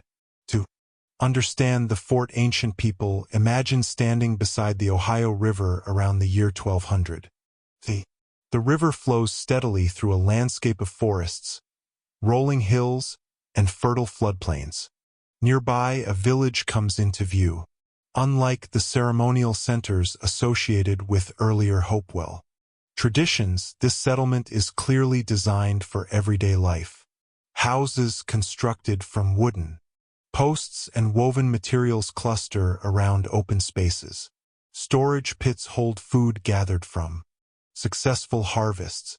Fields stretch outward from the village, producing crops that support growing populations. Children move between homes while elders share stories, preserving generations of knowledge. Hunters prepare for journeys into surrounding forests, and craftspeople work with stone, bone, clay, and other materials.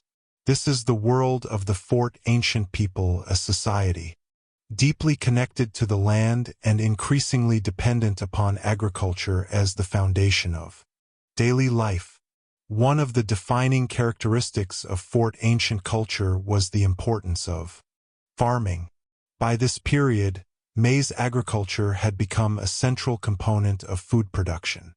Across much of eastern North America, corn fields supported larger populations and allowed communities to establish more permanent settlements. Beans and squash often accompanied maize, creating an agricultural system that provided reliable nutrition when combined with hunting, fishing, and gathering. The Ohio River and its tributaries offered fertile soils ideal for cultivation. Villages frequently occupied locations balancing access to farmland, water, transportation routes, and natural resources. This relationship between agriculture and settlement patterns shaped every aspect of Fort Ancient life.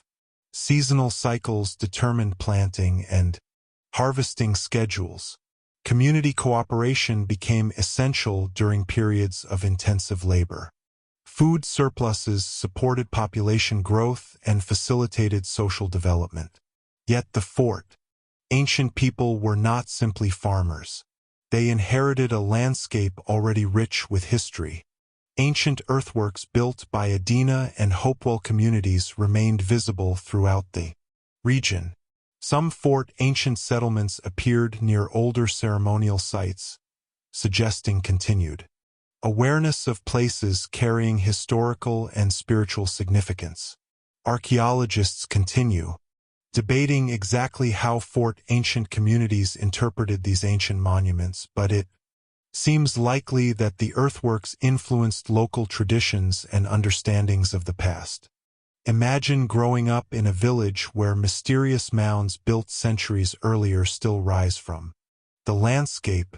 Such features would naturally inspire stories, explanations, and cultural meanings, connecting present generations to a deeper historical world.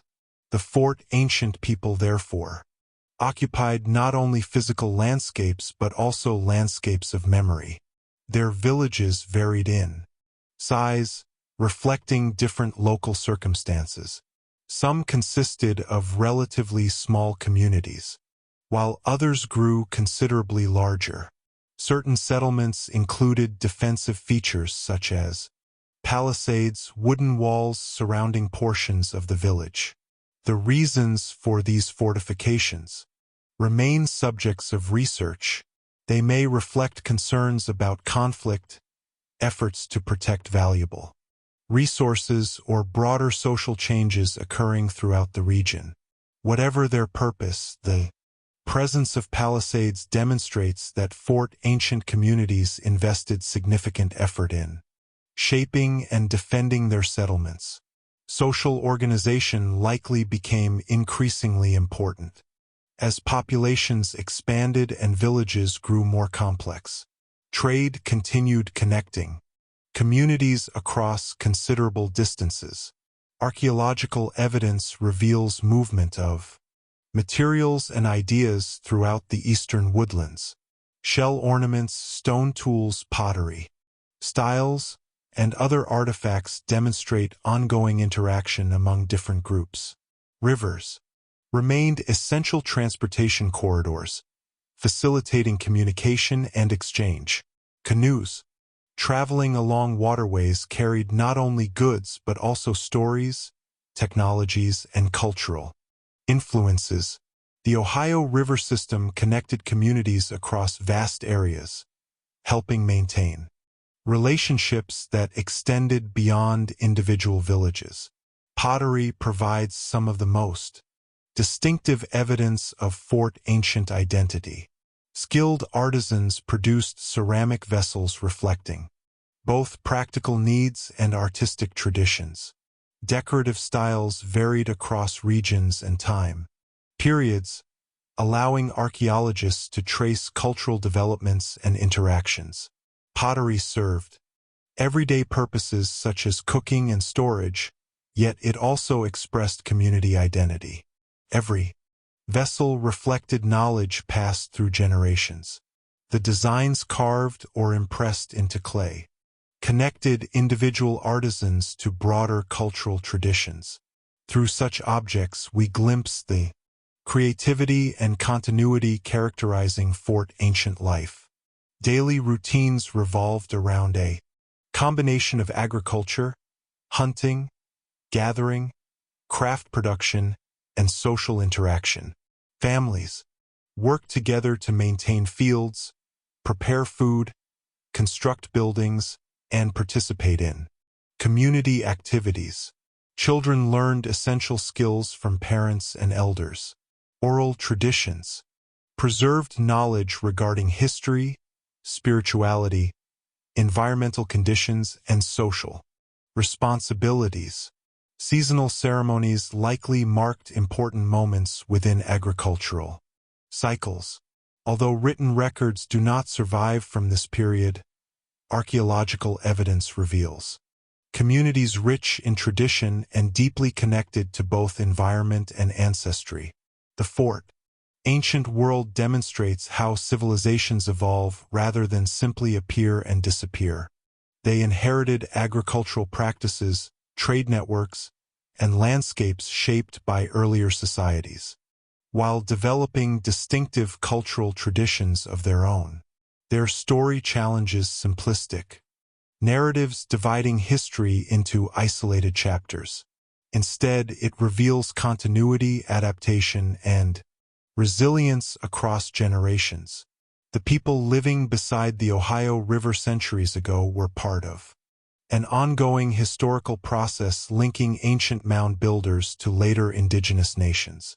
As twilight settles across the river valleys and the silhouettes of villages blend gently into the surrounding forests, we can appreciate the significance of the fort ancient people.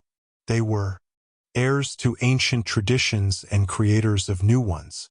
They cultivated fertile lands, maintained communities, participated in regional networks, and carried forward stories embedded within landscapes shaped by countless generations.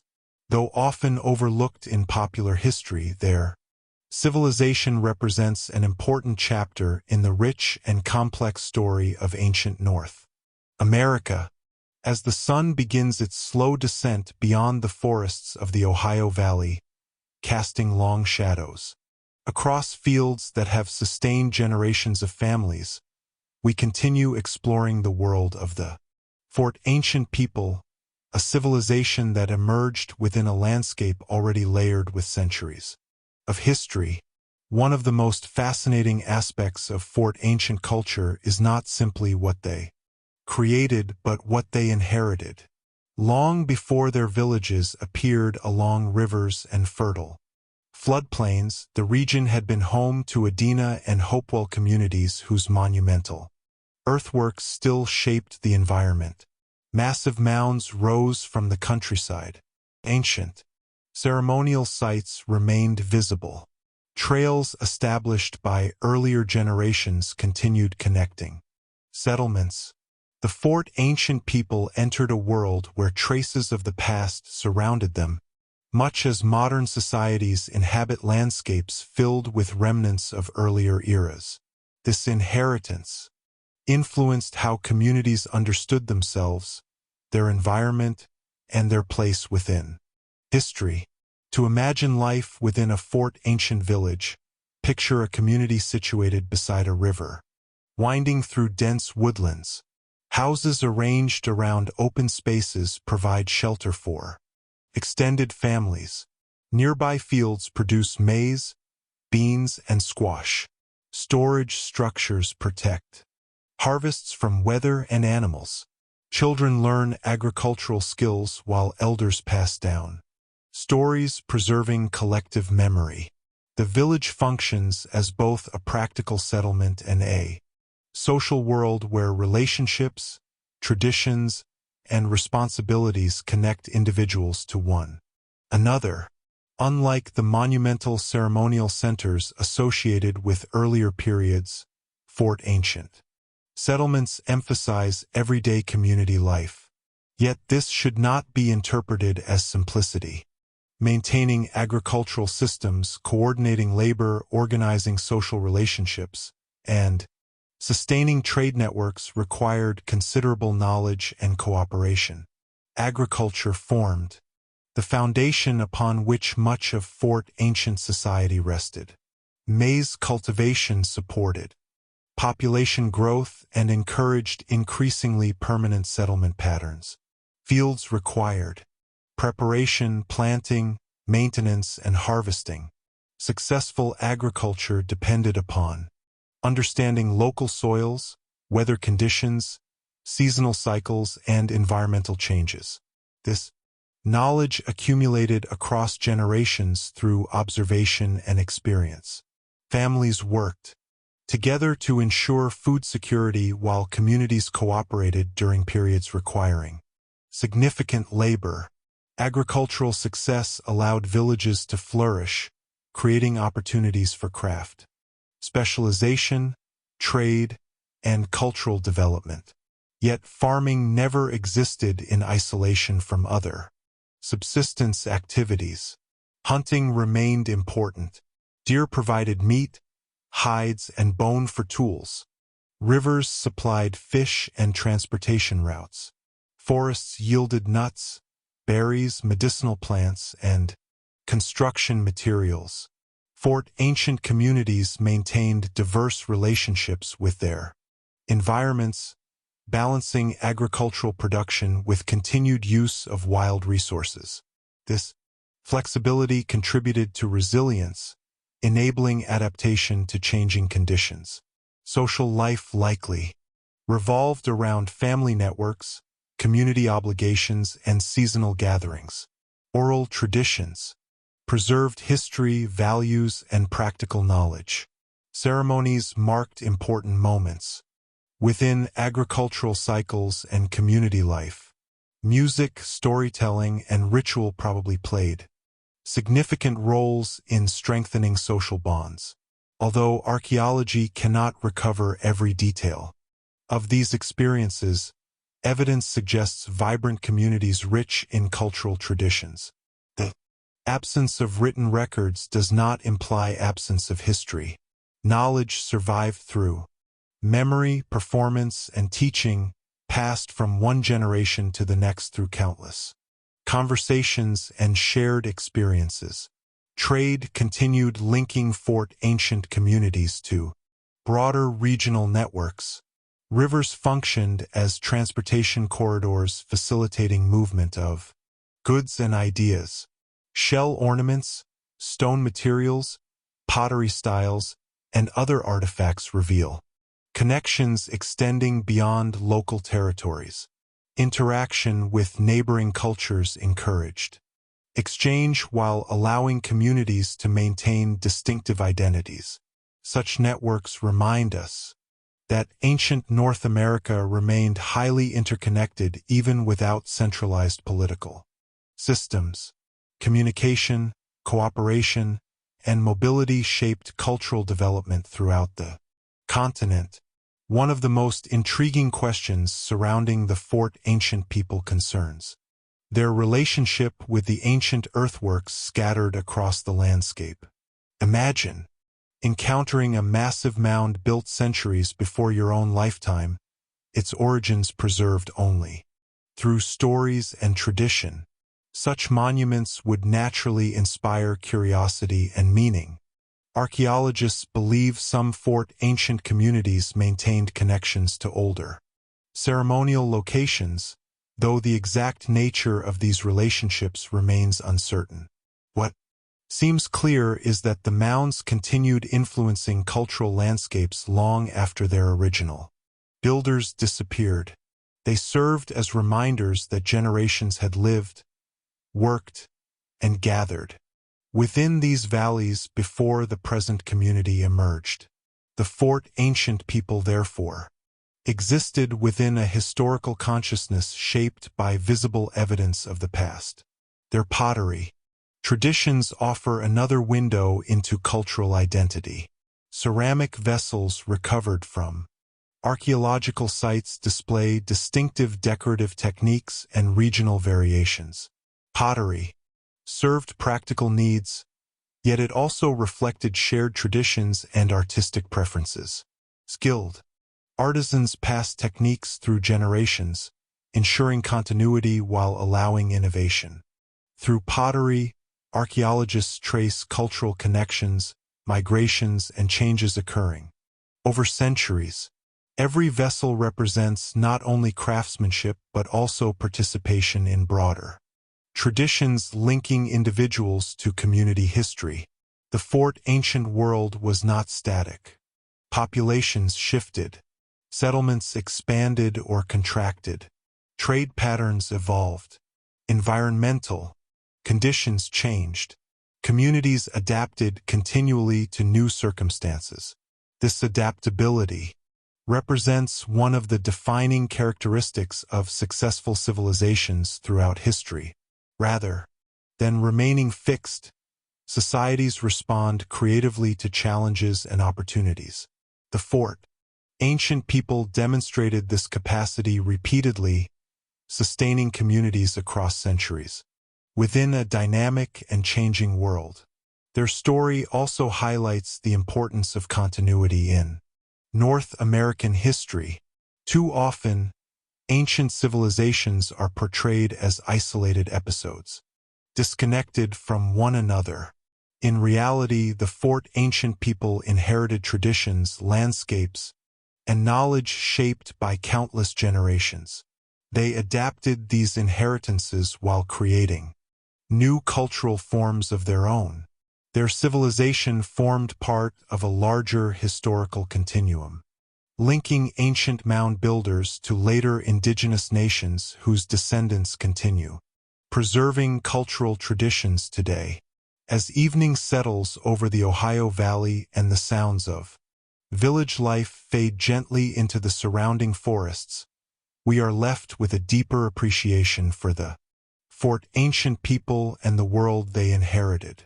They were farmers, craftspeople, traders, storytellers, and community builders.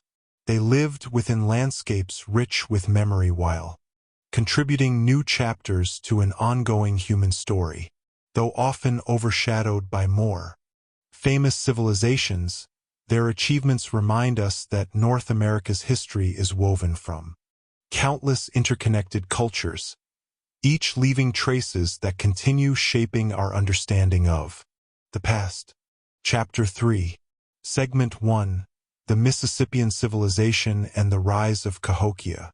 As our journey through America's forgotten civilizations enters its final chapter, the forests, river, valleys, and earthworks of the eastern woodlands gradually lead us toward one of the most extraordinary urban centers ever constructed in pre-Columbian North America. For centuries, communities such as the Adena, Hopewell, and Fort Ancient peoples had demonstrated remarkable abilities to organize labor, cultivate crops, build monuments, and maintain networks of exchange. Yet around the beginning of the second millennium, another civilization emerged that would elevate many of these traditions to a scale never before seen on the continent. Tonight, we arrive in the world of the Mississippian civilization, and at the heart of that world stood a city, so vast, so influential, and so sophisticated that modern visitors often struggle to believe it existed. This city was Cahokia, located near the confluence of the Mississippi, Missouri, and Illinois rivers in what is now the American Midwest. At its peak around the year 1100 CE, Cahokia was larger than London and among the most populous urban centers north of Mexico. Yet despite its significance, millions of people today have never heard its name. To understand the magnitude of Cahokia, imagine standing upon a gentle rise overlooking the Mississippi floodplain. Nearly 1,000 years ago, the landscape before you is alive with movement. Smoke rises from countless homes. Farmers work fields stretching toward the horizon. Traders arrive carrying goods from distant regions. Ceremonial gatherings bring together visitors from surrounding territories. Dominating the skyline is an enormous earthen structure known today as Monk's Mound, rising more than 100 feet above the surrounding landscape and covering approximately 14 acres at its base. It remains the largest prehistoric earthen construction in North America. Built entirely through human labor using baskets filled with soil, the mound required an extraordinary commitment of time, organization, and effort. Standing atop its summit, leaders would have gazed across a city unlike anything else in ancient North America north of Mesoamerica. The scale of Cahokia is difficult to comprehend. Archaeologists estimate that tens of thousands of people may have lived within the city and its surrounding communities during its peak. Residential neighborhoods extended across a vast area. Public spaces hosted ceremonies, markets, and social gatherings. Additional mounds of varying sizes dotted the landscape, serving administrative, ceremonial, and social functions. Carefully planned plazas created open areas, capable of accommodating large numbers of people. Roads and pathways connected different sections of the city. This was not a temporary settlement or isolated ceremonial center. It was a thriving urban environment requiring sophisticated systems of governance, resource management, and social coordination. The foundation of Cahokia's prosperity rested largely upon agriculture. By this period, maize cultivation had become highly productive throughout much of the Mississippi Valley. Fertile floodplain soils supported abundant harvests capable of feeding large populations. Agricultural surpluses allowed some individuals to specialize in activities beyond food production. Craftspeople created tools, ornaments, pottery, and ceremonial objects. Religious leaders organized rituals. Administrators coordinated labor and resources. Traders maintained connections extending far beyond the city itself. Like many great urban centers throughout history, Cahokia depended upon both local productivity and regional integration. Trade played a vital role in sustaining Mississippian society. Goods flowed into Cahokia from distant regions, connecting the city to a vast network of communities across eastern North America. Marine shells arrived from the Gulf Coast. Copper traveled from northern regions. Exotic stones and minerals moved along river systems linking diverse peoples together. These materials were transformed into ornaments, ceremonial objects, and symbols of status reflecting the city's cultural and political importance. The Mississippi River system functioned as a transportation network of immense significance, enabling movement across vast distances long before modern infrastructure existed. Through these waterways, ideas, technologies, and traditions spread. Alongside physical goods, religion and ceremony appear to have occupied central roles within Cahokian life. Archaeological evidence suggests that many mounds served ceremonial purposes, and that cosmological beliefs influenced urban planning. Certain structures align with astronomical events, reflecting careful observation of the natural world. One of the most fascinating discoveries at Cahokia involves a structure often referred to as Woodhenge, a circular arrangement of wooden posts that may have functioned as a solar calendar. By observing the positions of sunrise throughout the year, inhabitants could track seasonal cycles important for agriculture and ceremonial activities. Such achievements demonstrate sophisticated understanding of astronomy and its integration into social life. Daily existence within Cahokia would have varied considerably depending upon one's role in society. Farmers worked fields producing the crops supporting urban life. Artisans crafted pottery, tools, and ceremonial objects. Traders traveled along rivers connecting distant communities. Religious specialists conducted rituals, reinforcing cultural values and social cohesion. Children grew up within one of the most dynamic environments on the continent, surrounded by monumental architecture and diverse populations. The city itself became a center of opportunity, attracting people from surrounding regions seeking economic, social, and spiritual connections. Yet perhaps the most remarkable aspect of Cahokia is what it reveals about ancient North America. For generations, many people assumed that large urban civilizations existed only in certain parts of the world, while North America north of Mexico remained sparsely populated by small communities. Cahokia challenges that narrative completely. Here was a city capable of mobilizing immense labor forces, supporting large populations, constructing monumental architecture, maintaining extensive trade networks, and developing sophisticated social systems. Its existence demonstrates that urban complexity flourished in North America long before European arrival. As twilight descends across the Mississippi floodplain and shadows lengthen around the towering mounds, one can almost imagine the sounds that once filled this remarkable city. Conversations echo across plazas. Traders negotiate exchanges. Ceremonies unfold atop elevated platforms. Families prepare meals within neighborhoods. Stretching across the landscape, the city pulses with life, ambition, and possibility. Cahokia represents the pinnacle of Mississippian civilization, a testament to human creativity, cooperation, and vision. Yet hidden beneath its success lies a mystery that will soon shape the remainder of our journey. For despite its extraordinary achievements, this great city would not last forever.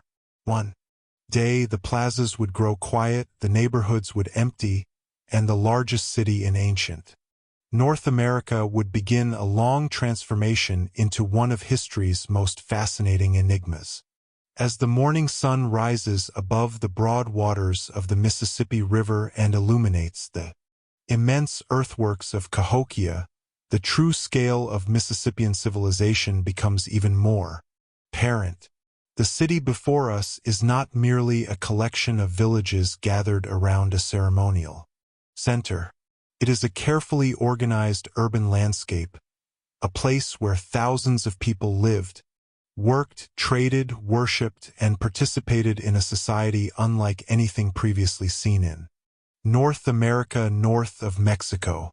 While earlier civilizations such as the Adena and Hopewell created impressive monuments and extensive cultural networks, the Mississippian world introduced a new level of social complexity centered around large towns and cities connected through political, economic, and ceremonial relationships.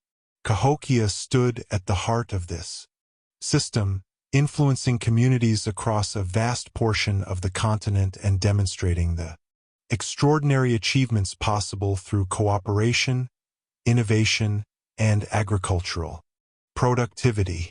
To appreciate the significance of Cahokia, imagine arriving there as a traveler from a distant community sometime during the 12th century.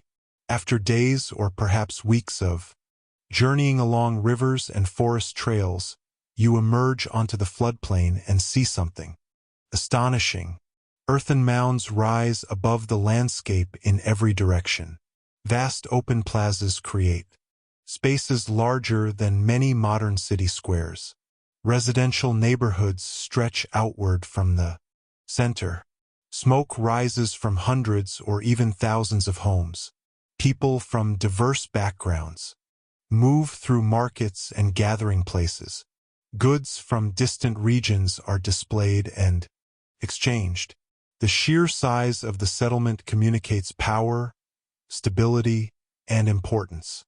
For visitors accustomed to smaller villages, Cahokia would have seemed extraordinary, perhaps even overwhelming. Its scale alone distinguished it from most other communities in ancient North America. The city's success depended heavily upon the fertile environment surrounding it. The Mississippi floodplain provided rich agricultural land capable of producing abundant harvests. Maize agriculture formed the backbone of the economy, generating food surpluses that supported large populations and specialized occupations. Farmers cultivated fields stretching across the surrounding countryside, producing not only enough food for their own families but also surpluses contributing to the broader urban system. These surpluses allowed some individuals to focus on activities beyond agriculture. Artisans crafted ceremonial objects, pottery, and tools. Religious leaders organized rituals. Administrators coordinated labor and construction projects. Traders maintained connections with distant regions. In many ways, Cahokia functioned similarly to other great cities throughout world history, relying upon agricultural productivity to sustain social and economic complexity. Monumental architecture remained one of the defining features of Mississippian civilization. Monk's Mound dominated the city physically and symbolically. Constructed through countless loads of earth transported by human labor, it represented one of the largest engineering projects ever undertaken in pre-Columbian North America. Additional mounds served various functions, including ceremonial, residential, and administrative purposes. Some supported important structures atop their flattened summits. Others marked significant locations within the urban landscape.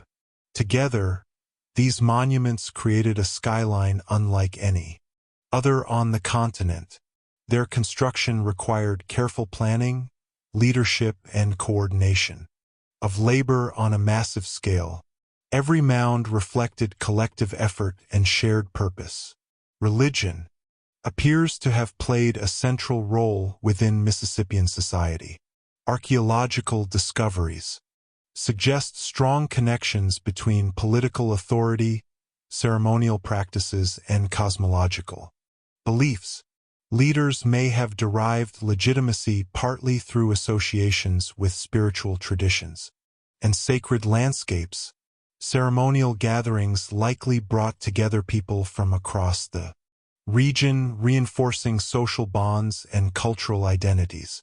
Symbols carved into artifacts, shell ornaments, copper objects, and other ceremonial materials reveal a rich symbolic world whose meaning scholars continue exploring. Although many details remain uncertain, it is clear that belief systems influenced architecture, governance, and community life in profound ways. Trade connected Cahokia to an enormous network extending throughout much of eastern North America. River systems served as highways facilitating movement of people and goods across great distances. Marine shells from the Gulf Coast, copper from northern regions, mica from the Appalachian Mountains, and other exotic materials reached the city through these connections. Such exchanges enriched local culture while strengthening relationships with distant communities. Trade involved more than economic transactions. It also encouraged movement of ideas, artistic styles, technologies, and ceremonial traditions. Through these networks, Cahokia became both a recipient and a source of cultural influence. Daily life within the city reflected its diversity and complexity. Residential areas varied in size and organization. Families carried out ordinary tasks such as cooking, tool-making, farming, and child-rearing. Children learned practical skills while growing up in one of the largest population centers on the continent. Public gatherings, ceremonies, and markets provided opportunities for social interaction. The city pulsed with activity, creating experiences very different from those available in smaller settlements.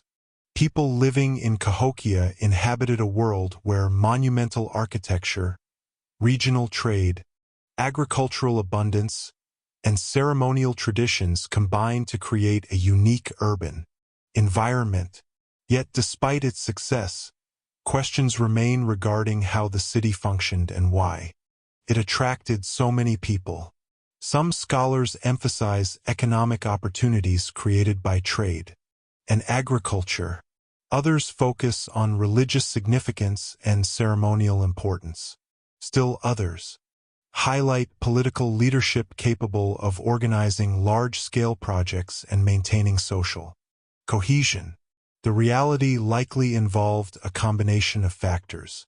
Cities rarely emerge for a single reason.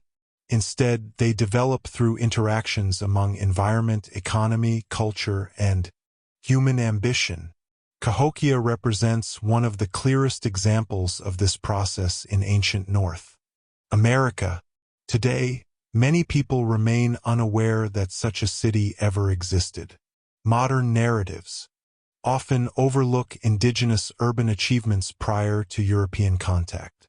Yet the evidence preserved within Cahokia's mounds tells a different story. Here was a civilization capable of supporting tens of thousands of people, constructing monumental architecture, managing extensive trade networks, and creating sophisticated social systems. Its accomplishments rival those of many better-known societies around the world. As we stand upon the edge of this ancient city and watch sunlight illuminate the great mounds rising above the floodplain, it becomes impossible to dismiss the significance of Mississippian civilization. Cahokia was not an isolated curiosity. It was the center of a vibrant world whose influence extended across much of North America. For a time, it represented one of the greatest urban achievements the continent had ever seen. And yet, despite all its success, a mystery still awaits us. For one day this remarkable city began to change, and eventually the crowds, ceremonies, and daily rhythms that once filled its plazas would fade into silence. Chapter 3. Segment 2. Ancient trade networks that connected a continent. As we move beyond the towering mounds of Cahokia and widen our view to encompass the entire continent, one of the most astonishing realizations begins to emerge. None of the civilizations we have explored tonight existed in complete isolation. The Hohokam Canal builders of the Southwest, the Fremont communities of the Canyonlands, the Mogollon villages of the mountains, the Adena and Hopewell Mound builders of the Eastern Woodlands, the Fort Ancient people of the Ohio Valley, and the Mississippian city builders along the Mississippi River were all separated by vast distances, different environments, and unique cultural traditions. Yet despite these differences, archaeological discoveries reveal that they inhabited a continent woven together by networks of exchange far older and more extensive than most people realize.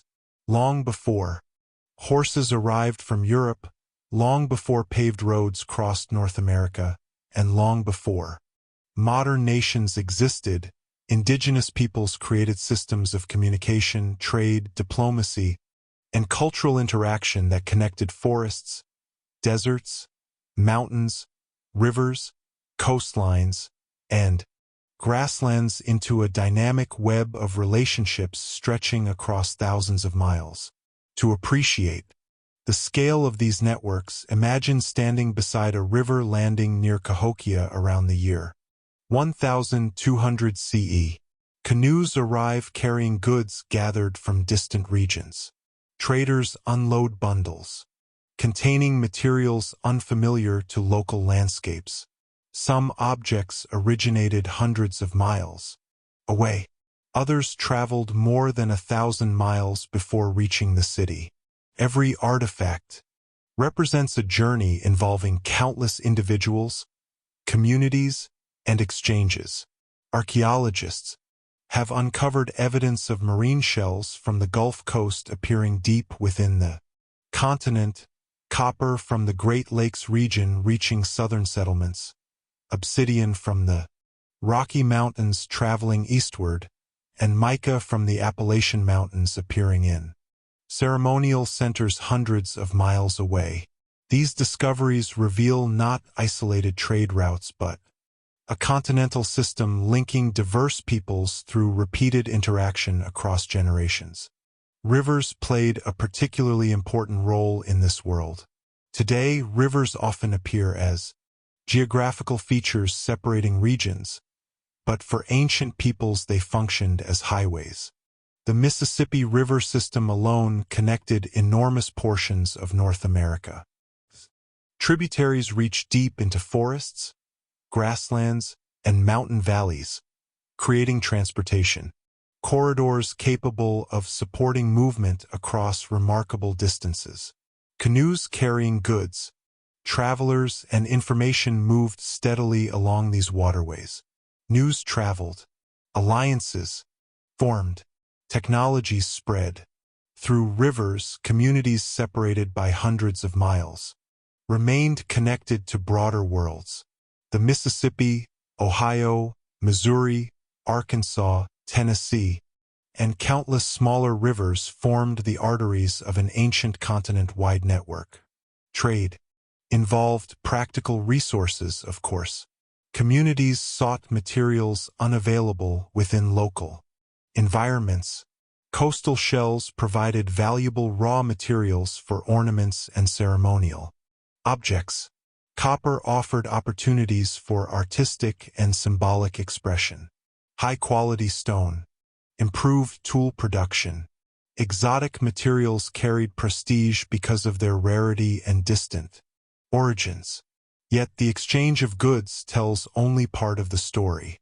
More important than the objects themselves were the relationships that allowed those objects to move. Trade depended upon trust, communication, and repeated interaction. Communities established connections maintained over generations. Families may have developed partnerships extending across regions. Travelers carried stories alongside physical goods. Every exchange reinforced broader networks of cooperation. The Hopewell interaction sphere remains one of the clearest examples of these processes. During its height, materials from across much of eastern North America converged at ceremonial centers in the Ohio Valley. Yet the Hopewell were not unique. Similar patterns appear throughout the archaeological record. The Hohokam maintained connections reaching into Mesoamerica. Southwestern cultures exchanged turquoise, pottery, shell ornaments, and agricultural knowledge across vast territories. Mississippian communities participated in networks extending from the Gulf Coast to the Great Lakes. Ancient North America was not a collection of isolated civilizations separated by wilderness. It was a continent linked by movement and communication. Ideas traveled through these networks just as effectively as physical goods. Consider agriculture. Corn originated much farther south but gradually spread across enormous portions of North America through processes of exchange, adaptation, and experimentation. Communities observed successful cultivation techniques and modified them according to local conditions. Pottery technologies followed similar paths. Architectural innovations spread. Ceremonial traditions evolved through interaction. Knowledge moved because people moved. Human curiosity ensured that useful ideas rarely remained confined to one place indefinitely. The result was a continent characterized by cultural diversity and interconnectedness simultaneously.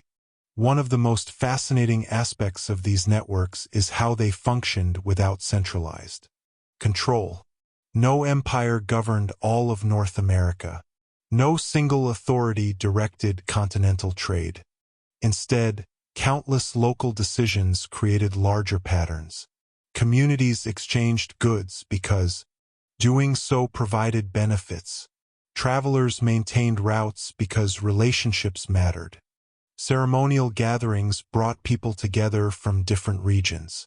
Over time, these interactions produced systems capable of sustaining long-distance connections across extraordinary distances. The process resembles a living web rather than a rigid hierarchy. Every community contributed to its maintenance. Archaeological discoveries continue revealing the sophistication of these networks. A shell ornament found hundreds of miles from the ocean demonstrates more than trade. It proves the existence of relationships capable of spanning large geographic areas. A copper artifact recovered far from its source region reflects cooperation among numerous communities. Every imported object tells a story not only about movement but also about human connection.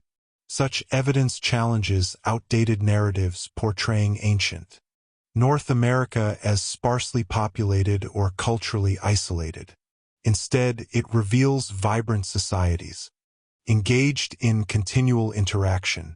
Imagine the experiences of a trader journeying through this world. Days pass while traveling along rivers and trails. New communities appear beyond each horizon. Languages differ. Customs vary. Yet systems of exchange create opportunities for communication. Campfires become places where news spreads and stories are shared. Agricultural techniques, artistic ideas, and ceremonial knowledge move gradually across cultural boundaries. The traveler becomes both messenger and participant within a network extending far beyond any single destination. Through countless journeys like these, ancient North America remained connected despite its immense size. As evening settles across the continent and stars appear above forests, deserts, and river valleys, the true significance of these trade networks becomes clear. They connected civilizations we often study separately into a larger historical world.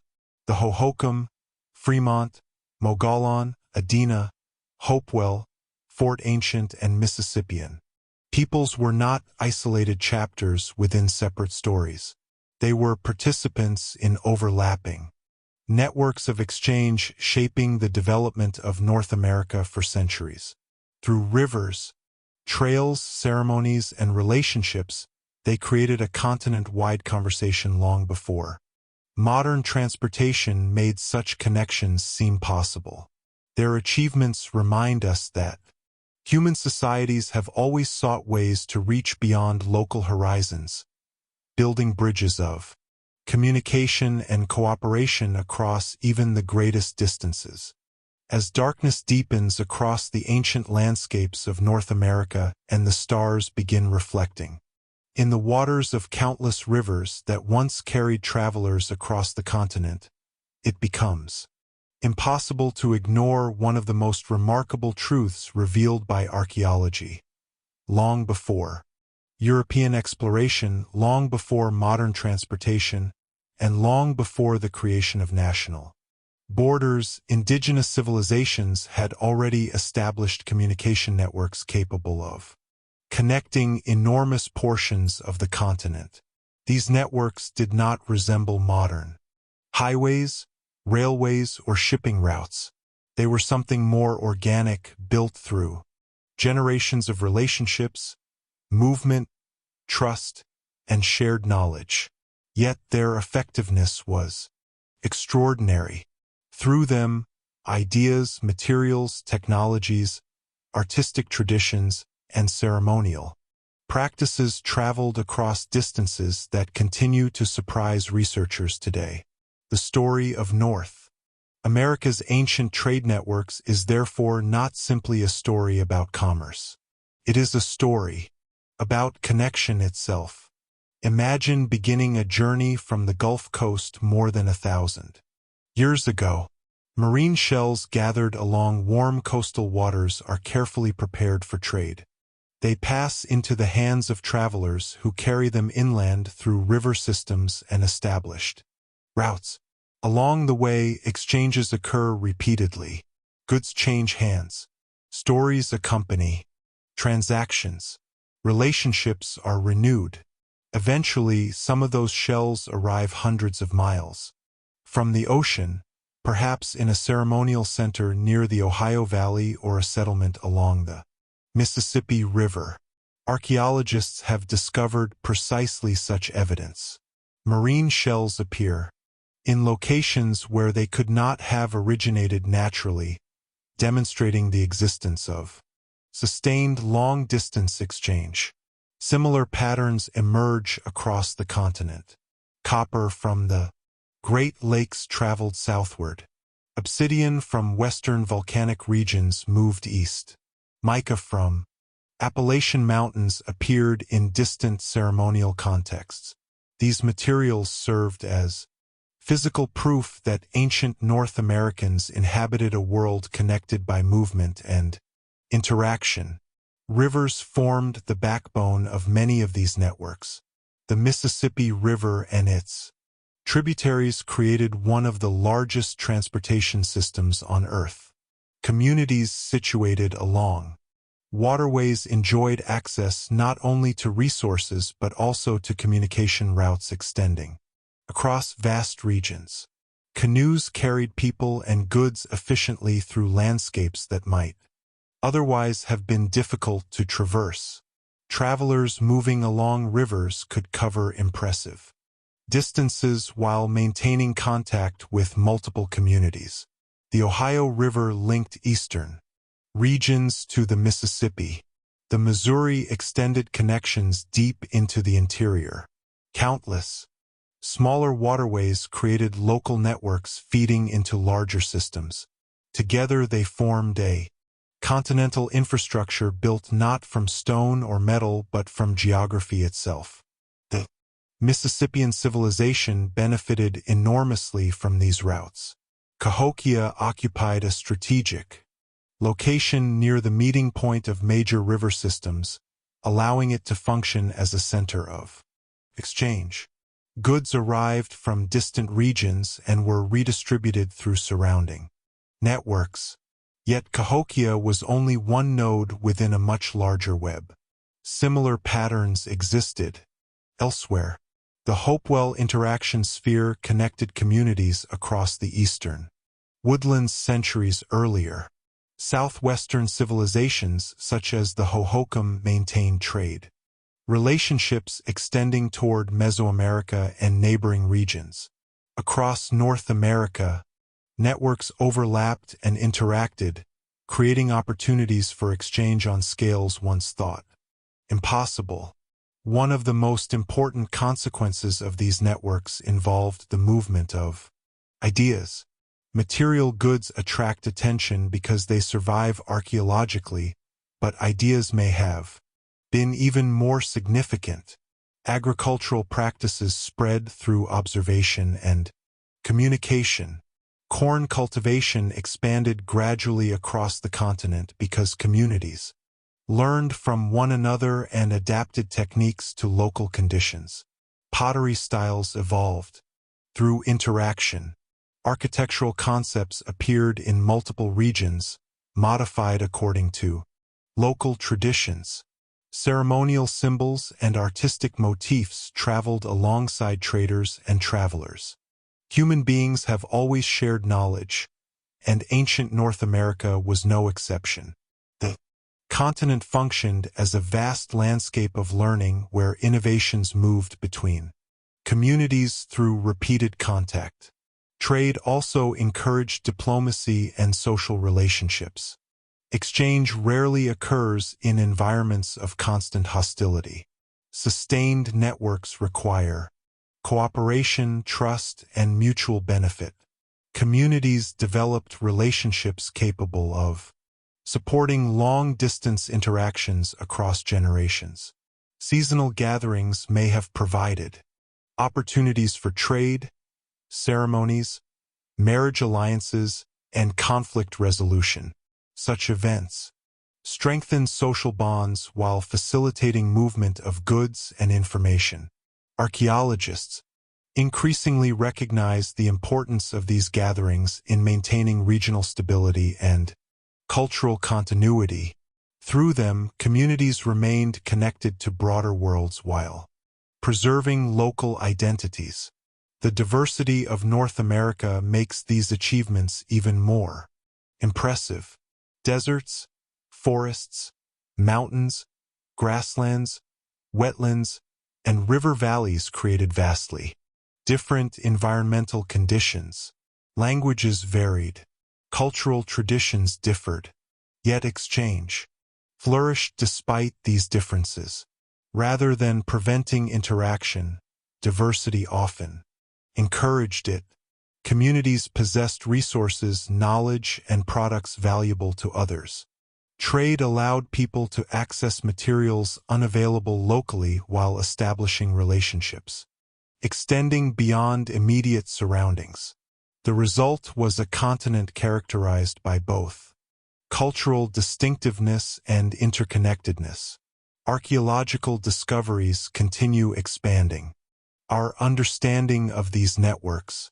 Every imported artifact recovered from an excavation adds another piece to the puzzle. A shell ornament found far inland demonstrates coastal connections. A copper object discovered in the south points toward northern relationships. Obsidian recovered in eastern regions suggests western contacts. These artifacts function like fragments of ancient conversations, preserving evidence of interactions that occurred centuries or even millennia ago. Through them, archaeologists reconstruct pathways linking civilizations across remarkable distances. Perhaps the most important lesson offered by these trade networks is that ancient North America was far more connected than traditional narratives often suggest. The continent was not composed of isolated societies separated by empty wilderness. It was inhabited by dynamic communities engaged in continual exchange. Travelers crossed landscapes carrying goods, stories, technologies, and beliefs. Rivers served as highways. Ceremonial centers became gathering places. Relationships extended across generations. The civilizations we have explored throughout this journey, the Hohokam, Fremont, Mogollon, Adena, Hopewell, Fort Ancient, and Mississippian peoples were all participants in this larger world. As we sit beside an imagined riverbank beneath a sky filled with stars, listening to water flow along routes traveled by countless generations before us, we gain a deeper appreciation for the sophistication of these ancient networks. They connected mountains to coastlines, deserts to forests, and distant communities to one another. They carried more than objects. They carried knowledge, memory, and human connection itself. Through these networks, ancient North America became a continent, linked not by roads or governments but by relationships, demonstrating that cooperation and curiosity have always been among humanity's greatest achievements. Chapter 3. Segment 3. Why these civilizations faded into history. As our journey through America's lost civilizations approaches its final destination, we arrive at one of the most fascinating and enduring questions in all of North American archaeology. What happened to these societies? What became of the Hohokam canal builders who transformed deserts into agricultural landscapes? Why did the Fremont communities gradually disappear from the archaeological record? What caused changes among the Mogollon, Hopewell, Fort Ancient, and Mississippian peoples? And perhaps most famously, why did Cahokia, once the largest city north of Mexico, eventually decline? For generations, these questions inspired speculation, myths, and oversimplified explanations. Early observers often imagined sudden collapses, mysterious disappearances, or dramatic catastrophes wiping entire civilizations from existence. Yet modern archaeology paints a more complex and far more human picture. The truth is that most ancient societies did not simply vanish overnight. Instead, they changed, adapted, migrated, reorganized, and evolved in response to shifting circumstances. The story of disappearance is often really a story of transformation. To understand this process, it is important to remember that no civilization exists in isolation from its environment. Every community depends upon relationships with landscapes, climate systems, water sources, plants, animals, and neighboring peoples. When these relationships change, societies must adapt. Sometimes they do so successfully. Other times, the adjustments prove more difficult. Across North America, environmental fluctuations appear to have played significant roles in shaping historical developments. Droughts affected agricultural production. Changes in river behavior altered access to water. Shifts in climate influenced growing seasons, resource availability, and settlement patterns. Such factors did not automatically destroy civilizations, but they created challenges requiring responses. Consider the Hohokam. Their civilization depended heavily upon extensive irrigation systems drawing water from rivers. In the arid southwest, for centuries these canals supported thriving communities. Yet maintaining such infrastructure required constant labor and environmental stability. Archaeological evidence suggests that periods of flooding, drought, sediment accumulation, and other ecological pressures may have complicated canal management. At the same time, population growth increased. Demands upon resources. Communities faced decisions regarding how to adapt. By around the 15th century, many major Hohokam settlements had been abandoned or transformed. This does not necessarily mean the people disappeared. Rather, populations reorganized, moved, and contributed to cultural traditions that continued among later indigenous groups in the region. The civilization changed form rather than simply vanishing. Similar patterns appear elsewhere. The Fremont culture gradually faded from the archaeological record after centuries of success. Environmental changes likely influenced this process.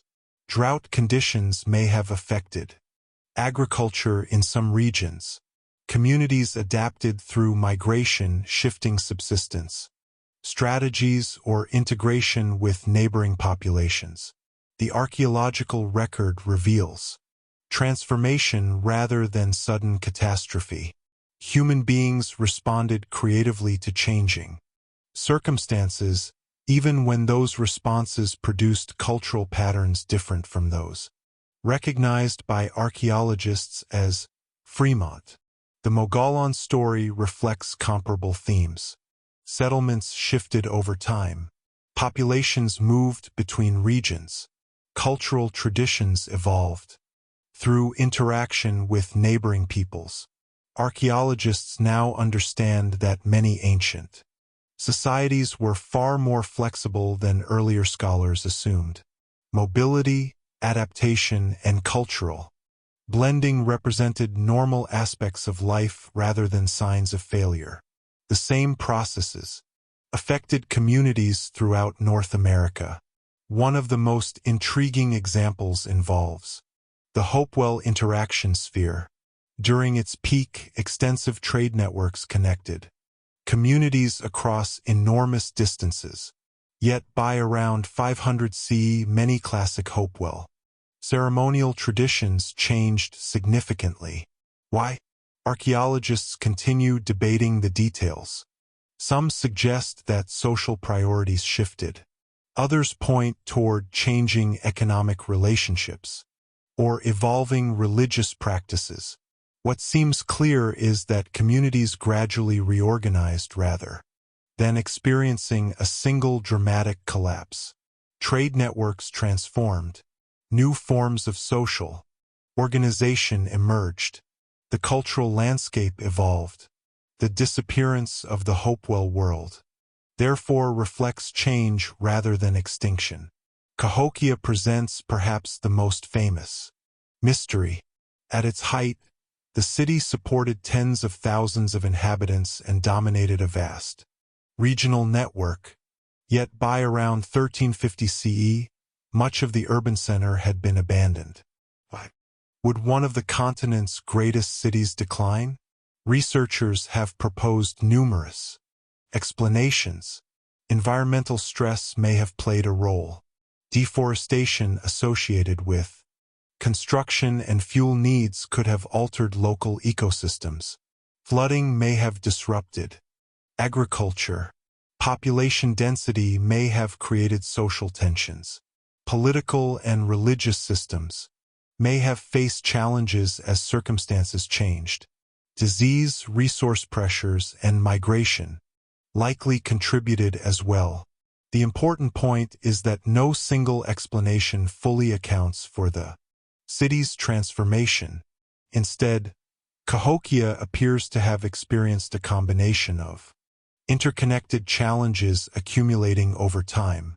Residents responded by leaving, reorganizing, or integrating into other communities.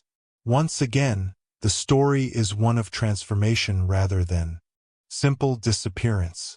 Human choices remain central throughout these processes. Ancient peoples were not passive victims of environmental change. They observed conditions, made decisions, and adapted creatively whenever possible.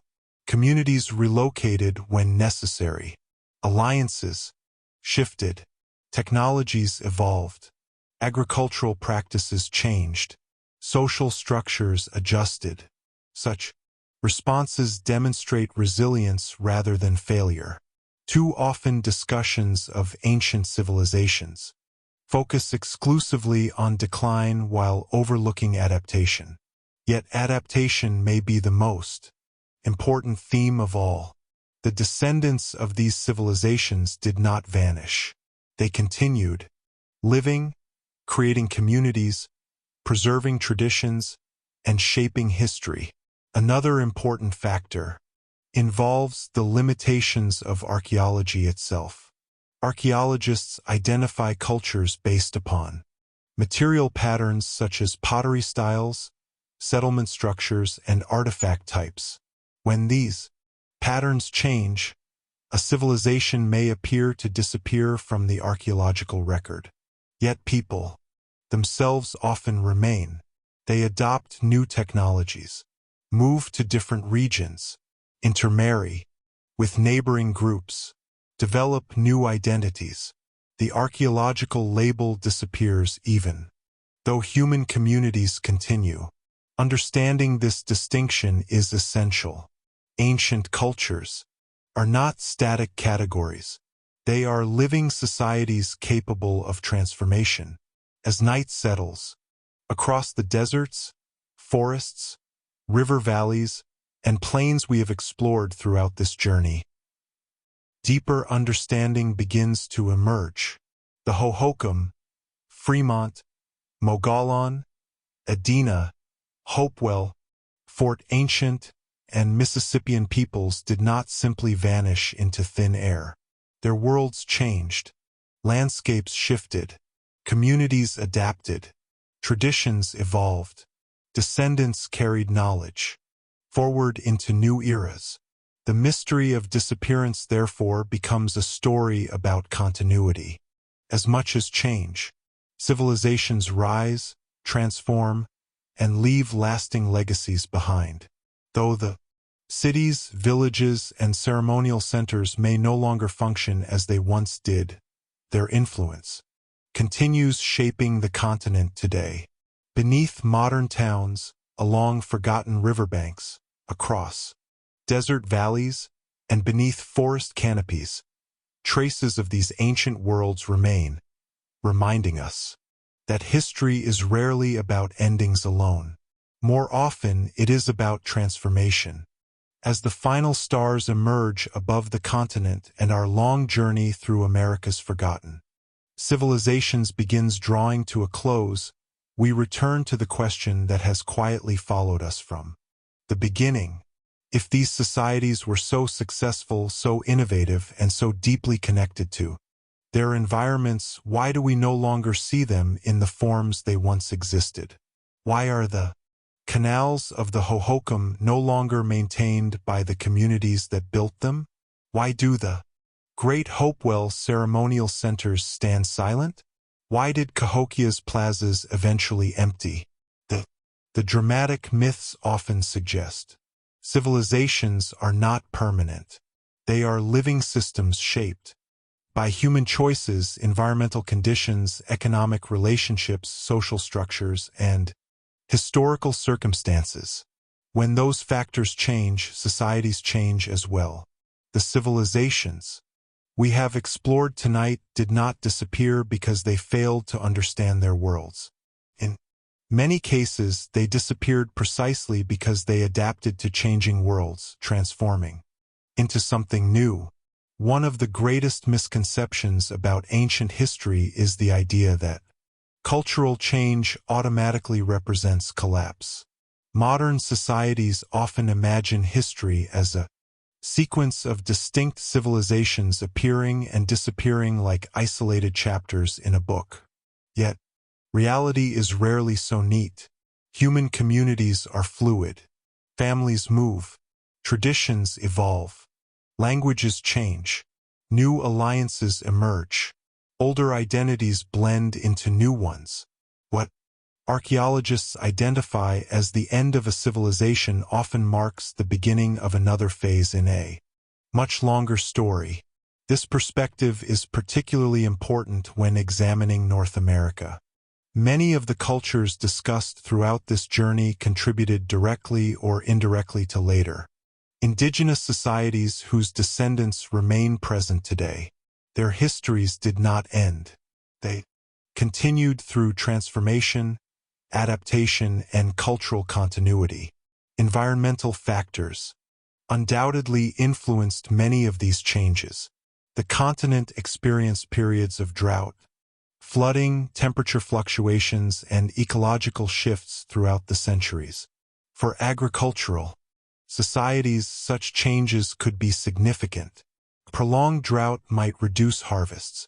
Changing river courses could affect transportation and irrigation. Population growth could place increasing pressure upon local resources. Yet, environmental challenges alone rarely determine historical outcomes.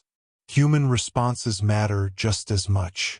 Communities chose whether to remain in place, relocate, alter farming techniques, expand trade relationships, or reorganize social structures. Different groups responded in different ways. Some settlements were abandoned, others expanded. Still others merged with neighboring populations. History unfolded through countless individual and collective decisions made in response to changing circumstances. The story of Cahokia illustrates this complexity particularly well. Earlier, generations of scholars often searched for a single explanation capable of accounting for the city's decline. Perhaps a devastating flood occurred. Perhaps political instability undermined authority. Perhaps environmental degradation reduced agricultural productivity. Today, most researchers recognize that no single factor provides a complete answer. Large cities are complex systems. Their success depends upon interactions among environment, economy, religion, politics, and social relationships. When multiple pressures emerge simultaneously, change becomes increasingly likely. Residents of Cahokia did not simply wake up one morning and abandon the city. Rather, patterns shifted gradually over time. Some people left, others stayed. Communities reorganized. The urban center transformed. The process may have unfolded across generations, rather than years. Similar patterns appear throughout North America. The Hopewell interaction sphere evolved as trade relationships changed and ceremonial traditions developed in new directions. The Hohokam adapted to environmental and social challenges in the Southwest. The Fremont and Mogollon cultures transformed through migration, interaction, and cultural exchange. In each case, the archaeological record reflects dynamic human responses rather than passive decline. These societies were not static entities frozen in time. They were living communities capable of innovation and adaptation. Another important lesson emerges from the archaeological evidence. Ancient North American civilizations were deeply interconnected. Trade routes linked distant regions. Ideas moved across cultural boundaries. Technologies spread. Ceremonial traditions influenced neighboring societies. Because of these connections, changes affecting one region could influence others. Economic networks shifted. Population movements altered relationships. New opportunities emerged while older systems became less important. The continent functioned as a web of interacting communities rather than isolated cultural islands. Understanding this interconnectedness helps explain why historical transformations often occurred across broad geographic areas rather than within single settlements alone. Yet perhaps the most powerful realization concerns legacy. Although the cities, villages, canals, earthworks, and ceremonial centers we have explored may no longer function as they once did, their influence remains visible. The descendants of these civilizations preserved knowledge, traditions, and cultural practices that continued shaping North America long after specific archaeological cultures changed. Modern indigenous nations carry histories extending back through these ancient worlds. The story of North America did not begin with European arrival, nor did it end when particular civilizations transformed. It is a continuous story spanning thousands of years, linking ancient communities to the present through generations of resilience and adaptation. As we look back, figures into canyon walls, the Mogollon potters shaping clay into beautiful vessels, the Adena and Hopewell builders raising monumental earthworks, the Fort ancient farmers cultivating river valleys, and the Mississippian city builders constructing Cahokia's towering mounds, a common theme becomes clear. These civilizations were extraordinary not because they lasted forever, but because they adapted, innovated, and created meaningful worlds within the environments they inhabited. Their achievements transformed landscapes and connected communities across immense distances. Their stories challenge outdated assumptions about ancient America and reveal a continent rich with complexity, creativity, and human ingenuity. And so, as our journey comes to its conclusion beneath a sky filled with stars stretching over deserts, forests, mountains, rivers, and plains, the mystery of disappearance no longer feels quite so mysterious. These civilizations did not simply vanish. They changed, evolved, and became part of larger stories that continue today. Their cities may be quiet, their canals may no longer carry water, and their ceremonial centers may stand silent beneath the grass, but their legacy endures in the land, in archaeology, in indigenous traditions, and in the enduring human capacity to adapt to a changing world. As our journey through the lost civilizations of North America comes to an end, take one last moment to imagine the continent as it once was. Vast canal systems carrying water through the deserts of the Southwest. Ancient villages nestled beneath towering cliffs. Great earthworks rising from forested valleys. Trade routes stretching across thousands of miles. And enormous cities like Cahokia, where tens of thousands of people lived, traded, worshipped, and built a thriving world. Long before most of the landmarks of modern history even existed, these civilizations were never truly lost. Their stories survived in the landscapes they shaped, the artifacts they left behind, and the descendants who continue to carry indigenous traditions forward today. The Hohokam, Fremont, Mogollon, Adena, Hopewell, Fort Ancient, and Mississippian peoples remind us that North America's history is far older, richer, and more complex than many people realize. Beneath modern cities, beneath forests, deserts, and river valleys, traces of these remarkable societies still remain, waiting patiently for those willing to listen to the echoes of the past. And perhaps that is the greatest lesson of all.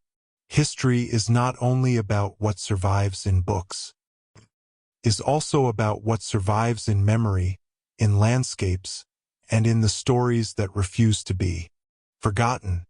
Thank you for joining me on this journey through America's forgotten civilizations. If you enjoyed exploring these ancient worlds and want to uncover more hidden histories, mysterious cultures, and forgotten chapters from the past, be sure to subscribe and join us for the next adventure.